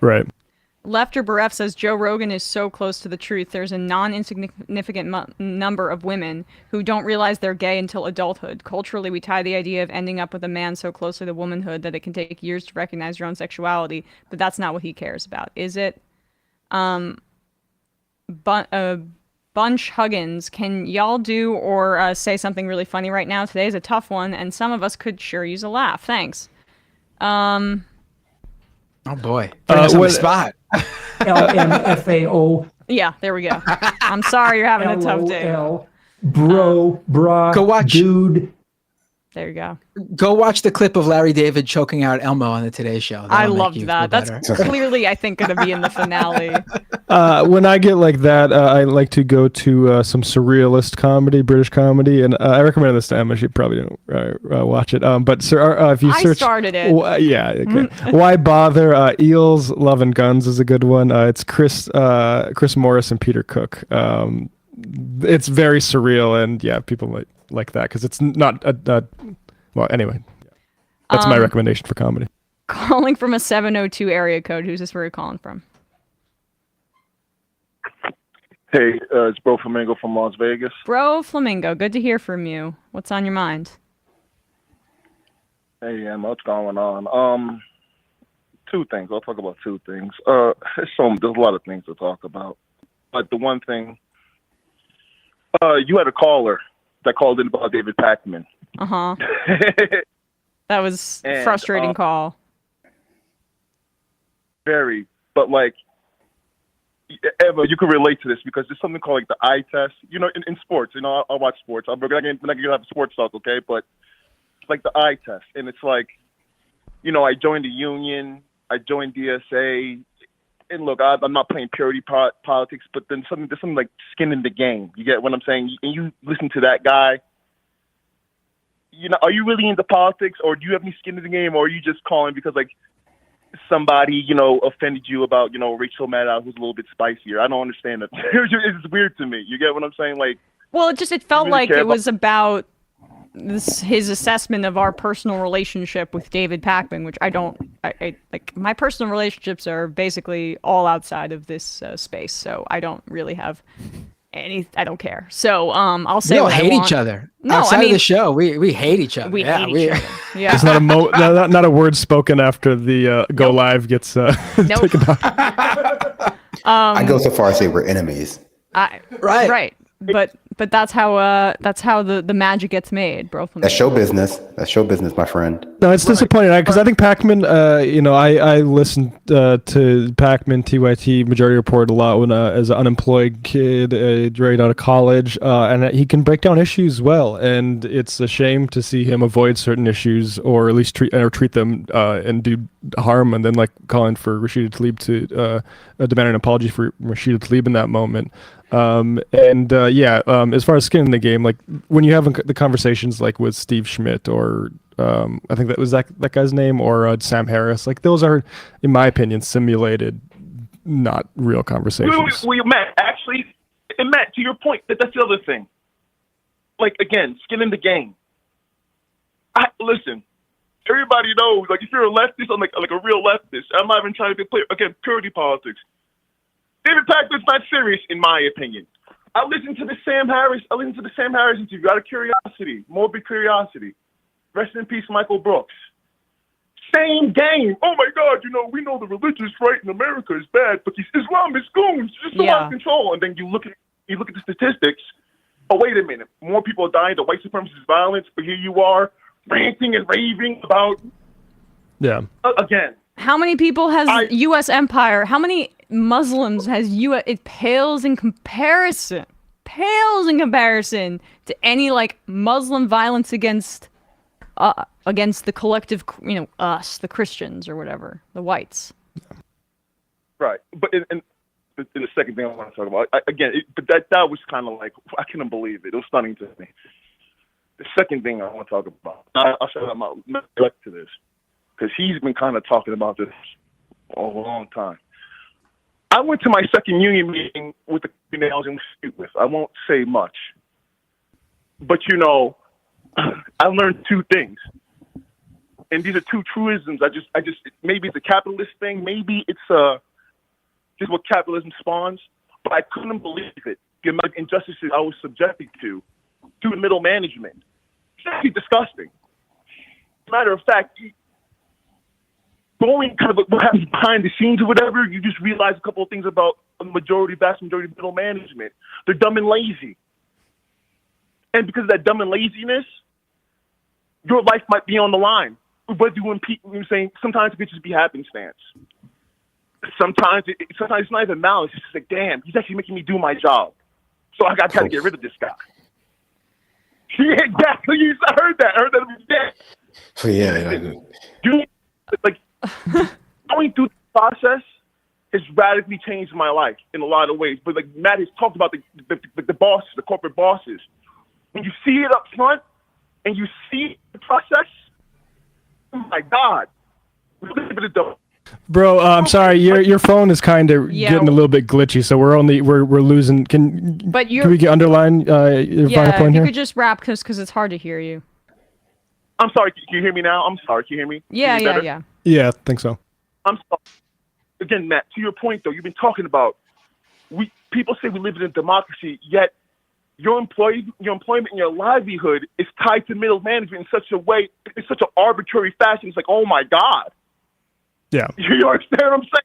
Well, I mean, that's why it goes to the guest we had on the economic rights thing. Is you should have options available that beyond just the ones that the area profit makers are willing to provide you to devote your life's labor to. That definitely, like, my radicalization was after college, and I was a good performer in school, so I went to grad school.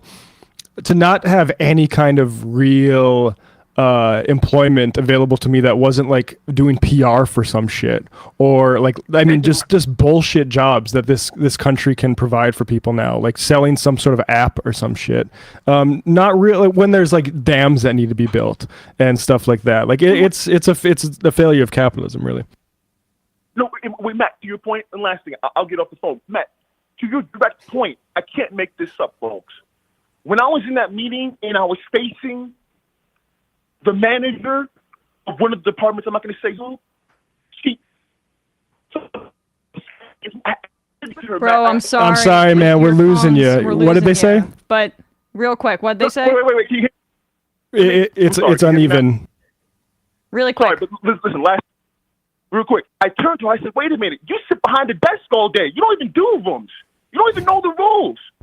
Like, you don't even do anything. You're a paper pusher. How could you tell me what to do? It was insane. Yeah. That's this best. Have a great day. Thanks, too, bro Flamingo. Thank you. All right, let's do... Should we do these book burners here? Or this Tuberville one? What do you think, Bradley? Okay, but... Bradley.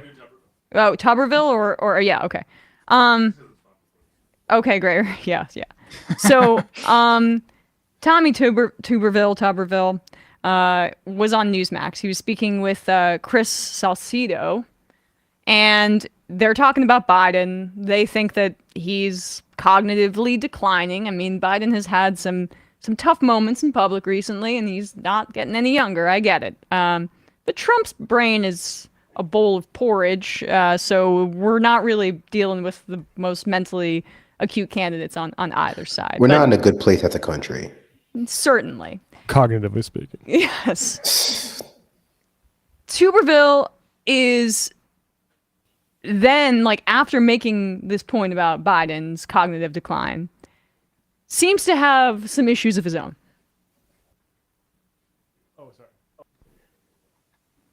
To all of us across the country that are Americans, that our leader, supposed leader in the White House, he can't remember names, he can't carry on a conversation, he has to listen to the press corps to give him hints about what he's talking about.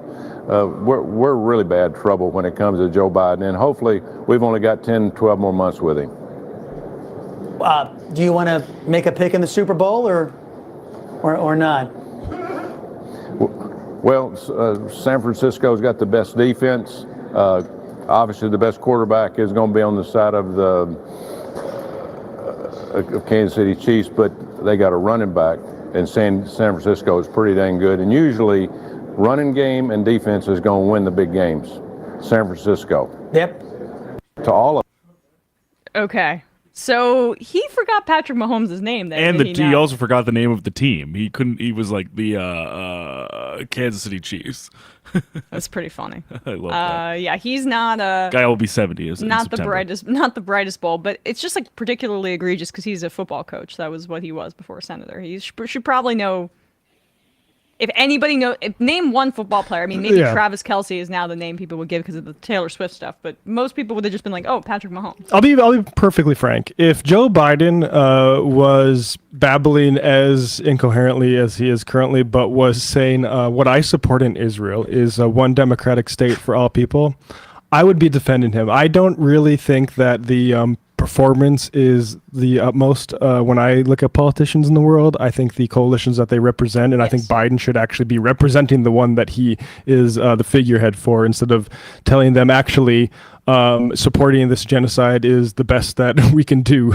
And so like this whole thing seems irrelevant. We've always had pudding brained leaders. Ronald Reagan famously, there's a famous story from the 80s where he, like, a reporter is just like, he looked like glass. He didn't, anyway, like, this is common. It's not just the president is not. Right. That's true. Maybe there's some mold in the Oval Office, but like it's not just about the figurehead. It's about the thousands and thousands of staff that they bring along. So, yeah, the idea of like, it's the Hillary Clinton construct of, if you get a call at 2 in the morning, who do you want on the other end of the line? Do you want me, or do you want the... Making it about personal, like, qualities and not like, who do you represent and who got you to office is just childish, liberal, like, fairy tale stuff. Exactly. Let's do these book burners then too, because I want to make fun of these people. So, what number is this here? Oh, yeah, we'll do 11 and 12. Yes. So, this is Missouri Secretary of State nominee Valentina Gomez. She is a Republican, obviously, and she posted this on her social media. Again, running to be Secretary of State in Missouri. They're not even pretending anymore about, like, their book banning and their completely hypocritical proclamations about protecting free speech. She proudly posted this video of her with a flamethrower.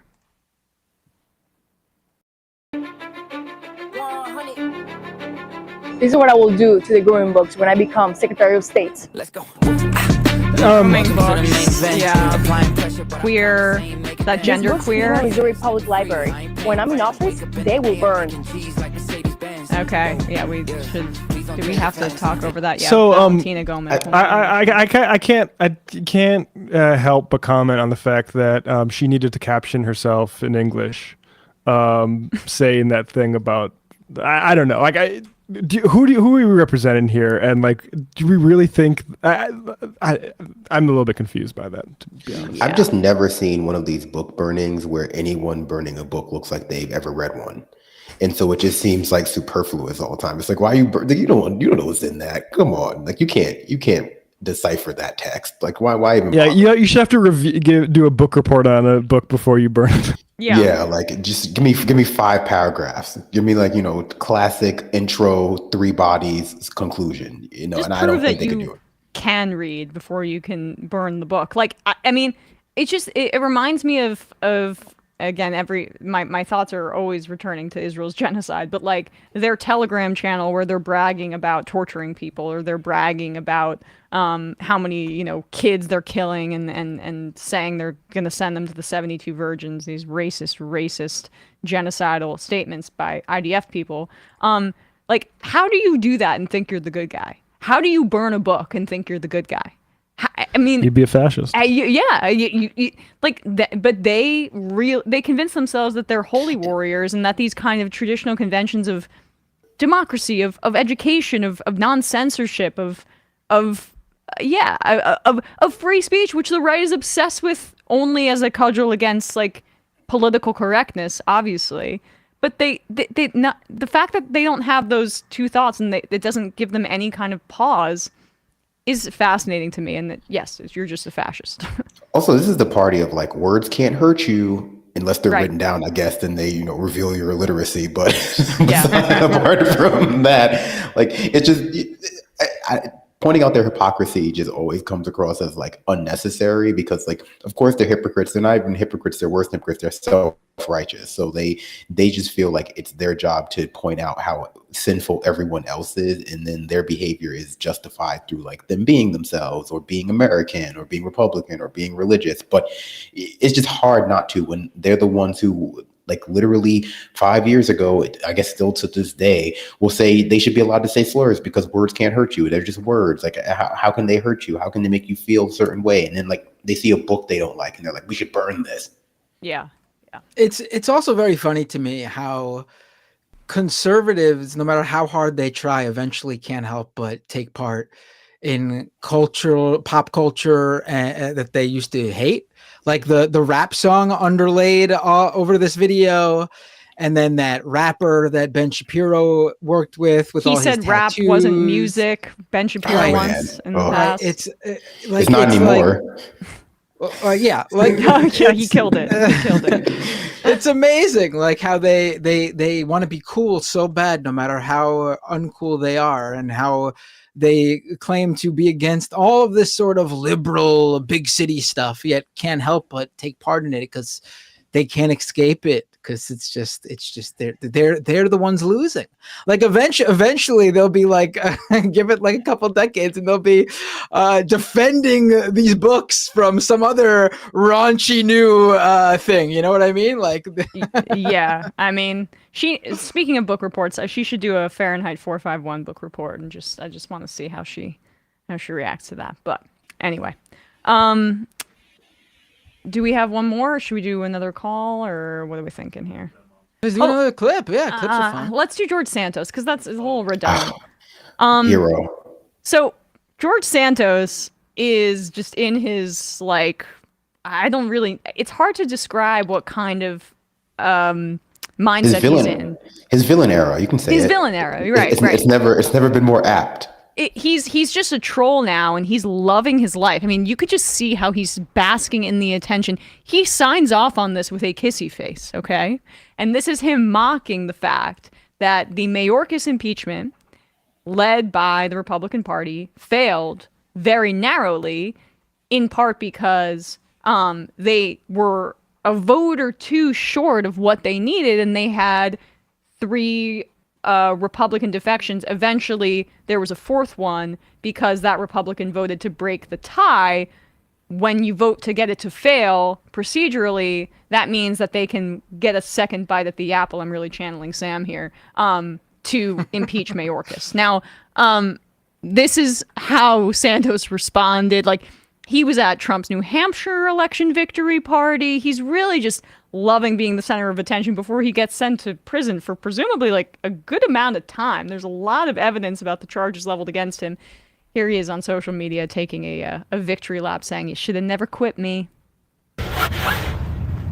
Hey America, George Santos here.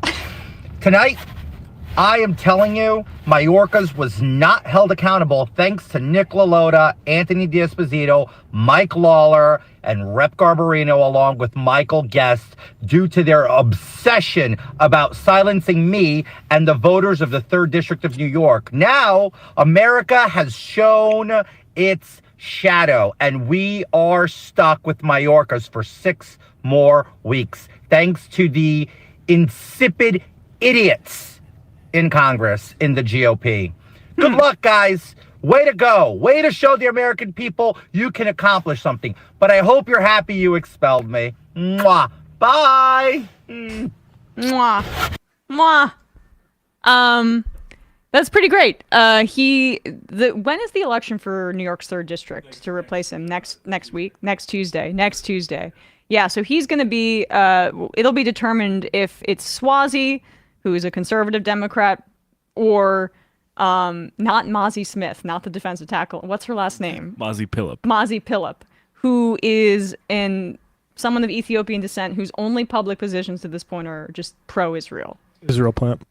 I mean, like, if any candidate screams like intelligence asset, it's this person. So we will see. But she immigrated to Israel in 1991 as a refugee when she was 12 years old from Ethiopia. And then upon turning 18 years of age, she served in the IDF's paratroopers brigade as a gunsmith, per her Wikipedia page. Yep. Interesting. To come represent Israel in the American government. It is true that they did pay the price for expelling George Santos. They weren't able to impeach Mayorkas, but shame that George can't fully do the heel turn and say, yeah, their border shit's all lies for the purposes of campaigning, and has to be like, well, actually, this is all real, and you should, I mean, this is why, like, I think there's a shelf life on Santos. I don't want to be. I think we're in like maybe the final months of anybody knowing who he is, even for the purposes of trivia. I mean, the shelf life is quite like well established because he's going to go to prison probably, but he's living the life he always wanted. I mean, he always wanted to. He'll have a resurgence when that mugshot comes out. That's for sure. Oh yeah, and I guarantee you now he's going to be selling merch on that front. And whenever the movies come out of whenever the live action either documentaries or narrative dramas come out of his life based off that book that was written about him, The Fabulist or whatever that was called. Oh, it was written. I about wouldn't him. invest in that personally. Yeah, but people are not going to want to. No one's going to give a shit. Yeah, I think you're right. I'm going to watch that. I'm going to be honest. I'm but sure I watch you everything. will. I mean, I watch will. everything. Yeah. No, I'm putting that on my little calendar. I'm waiting for all of the docu-scam dramas. Do we know who's playing George Santos yet? I've heard people say that it should be Guillermo, or the actor who plays Guillermo in What We Do in the Shadows. But I would actually put forth the actor who plays Mateo on Superstore. I think that the character of Mateo is very similar to the character of George Santos. Santos may be more redeemable. Yes. All right, folks. I'm sorry, guys. No more time for calls. I'm turning on the voicemail. I'm going to read some IMs, and then we'll get out of here. Chris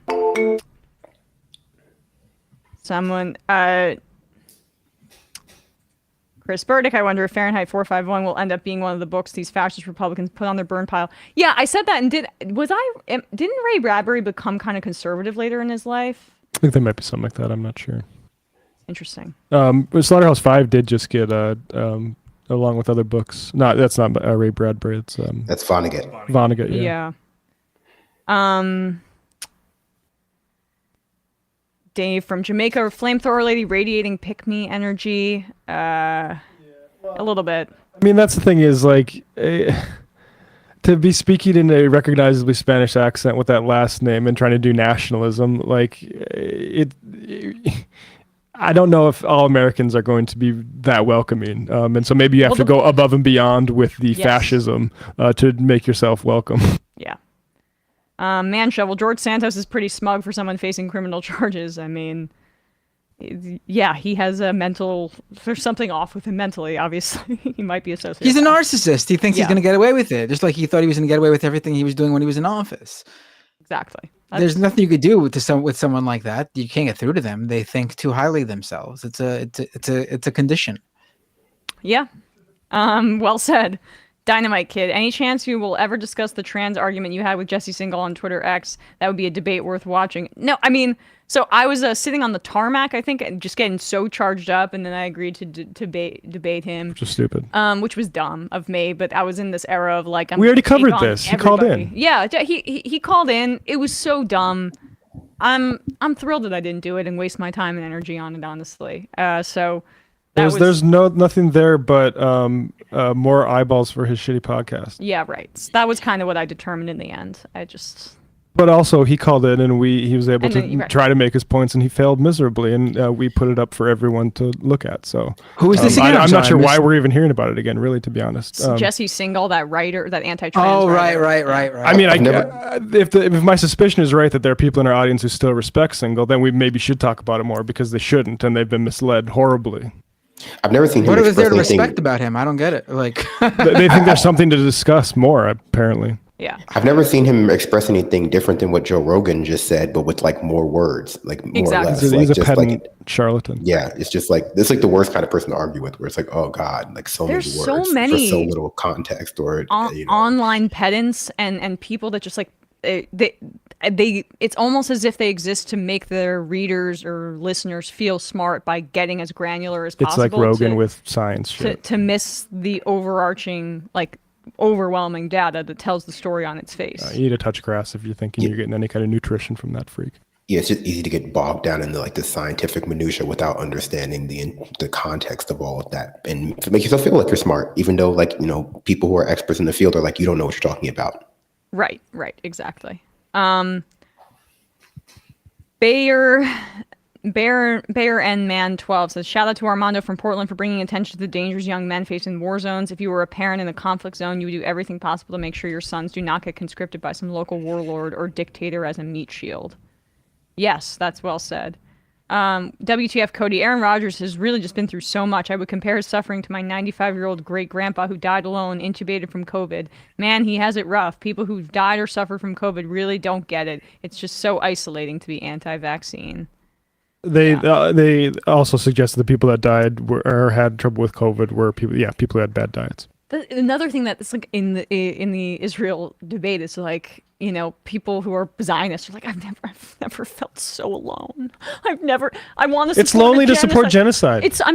I hope you feel even more alone. I hope in the end that you feel so alone, that you're so isolated in your defense of this genocidal apartheid state, that you feel like you're a pariah from society. If you still hold on to those views, you should be eschewed by polite society. So I hope you feel alone in your support of Israel. Yeah, you should introspect about that feeling. Yeah. Anyway, as if that's the same, as if that is the same as feeling alone as a pro-Palestine, I mean, or as a Palestinian in America, as or Joe as Biden says, like, how many died? Yeah, how alone does that make you fucking feel? As our entire, I just got myself riled up. This wasn't even about that. As the entire foreign policy apparatus is anti-Arab, anti-Muslim, as the entire Congress is pro-Israel, basically. We have, like, you can count just a couple dozen members of Congress who don't get AIPAC money. Like, the entire structure of our society is freaking pro-Israel, and you're still playing the victim? Yeah, you're lonely. That's what the munitions are for. I'm so sorry you feel lonely. Yes, right, exactly. In your support of a genocide. Give me a break. Sickles, that frustrating Pacman caller made me finally become a member. Great interviews as always today. Thanks, guys. Thank you. Buddy of mine says, I'm a barber and I have a client who identifies as one of them Super Saiyans. Super Saiyans? And I have to bleach his hair and spike it for them every week. Started coming in with a long monkey tail and everything. I swear it's true, bro. It's a Dragon Ball Z reference. Yes. I don't quite follow it. I think that guy's just trying to join an early 2000s boy band, and he doesn't want to admit that. He just wants his tips frosted. It's okay, you know. I think it's also an allusion to not Bill Maher, Rogan talking about the litter boxes or whatever. Honks me off says, why would you compare gender affirming surgery to an arthroscopic procedure, which is meant to be as non-invasive as possible? Exactly. I mean, maybe knee surgery should be more expensive, and that it would have a less of a regret rate, maybe even less down to the much lower rate of a transition.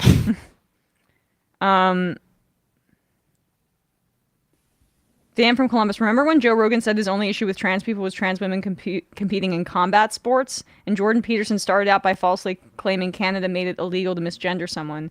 Can't imagine how or why their entire opinion has shifted just to be totally anti-trans. I hope my sarcasm is clear there. You have to understand, they quickly realized just how big the transgender industry is. They had those opinions at first and then realized how much transgender people had a hold on society. Remember, after Jordan Peterson had these feelings about transgender people at first, he went on to become one of the biggest right-wing thinkers on the planet. Obviously, he's hurting big time. Joe Rogan, he came out with these sort of feelings at first about women, trans women in sports, and then he goes on to be punished by signing a hundreds of millions of dollar deal with Spotify.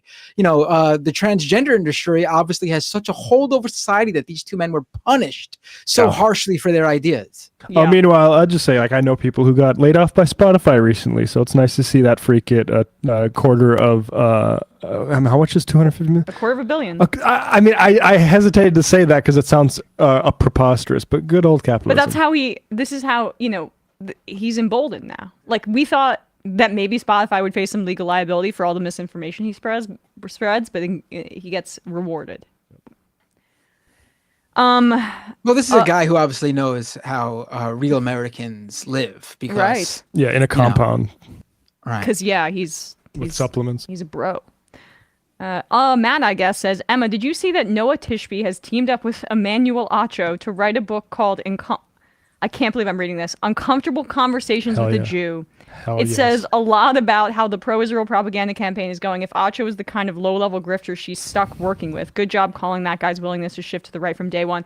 Acho's so good. I'd encourage everybody to listen to Emmanuel Acho getting completely destroyed by Van Lathan of Higher Learning. If you want to see how much of a real, this guy's uncomfortable conversations are really just how can I launder anti-racist, the veneer of anti-racism to he's to easy mode. people. He's easy mode for wealthy racists to do anti-racism. Yep. Two more.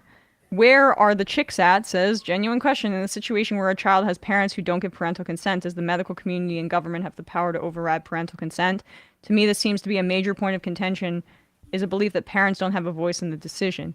I don't know any state that would override parental consent laws off the top of my head. It would be wait till you're 18. I think it will be most states' position. And that's just a reality. That's a reality, and it stinks for kids that maybe in the future that are gonna have to go through puberty they don't want. Yeah, right. That Joe Rogan, Aaron Rodgers don't give a fuck about those kids. But you see, they did that profile on Fox News. There are many parents who, even if they are conservative, they hear their children.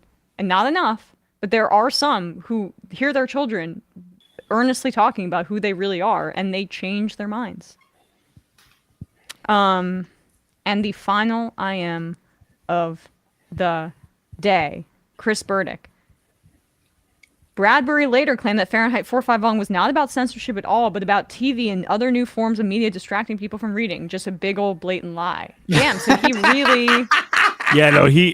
He became in high school. He became a Reaganite in his later years. He said Reagan wow. was his favorite president and that he was anti-big government before he passed. Which is why I probably never really fucked with him. Yeah. God, I don't think I read that more than once, it was a school book. So interesting. All right. It's like Animal Farm really was just about a farm full of animals. Right. All right, guys. Well, appreciate you all. Thank you so much, Brandon, Binder, Matt, Bradley. We will see you all tomorrow, and they will be back next Thursday. Bye-bye.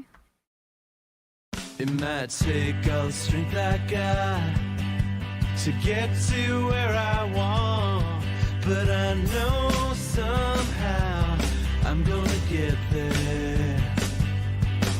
I wasn't looking when I just got caught between the truth and the light bar. Finding out won't make me feel any better. Yeah.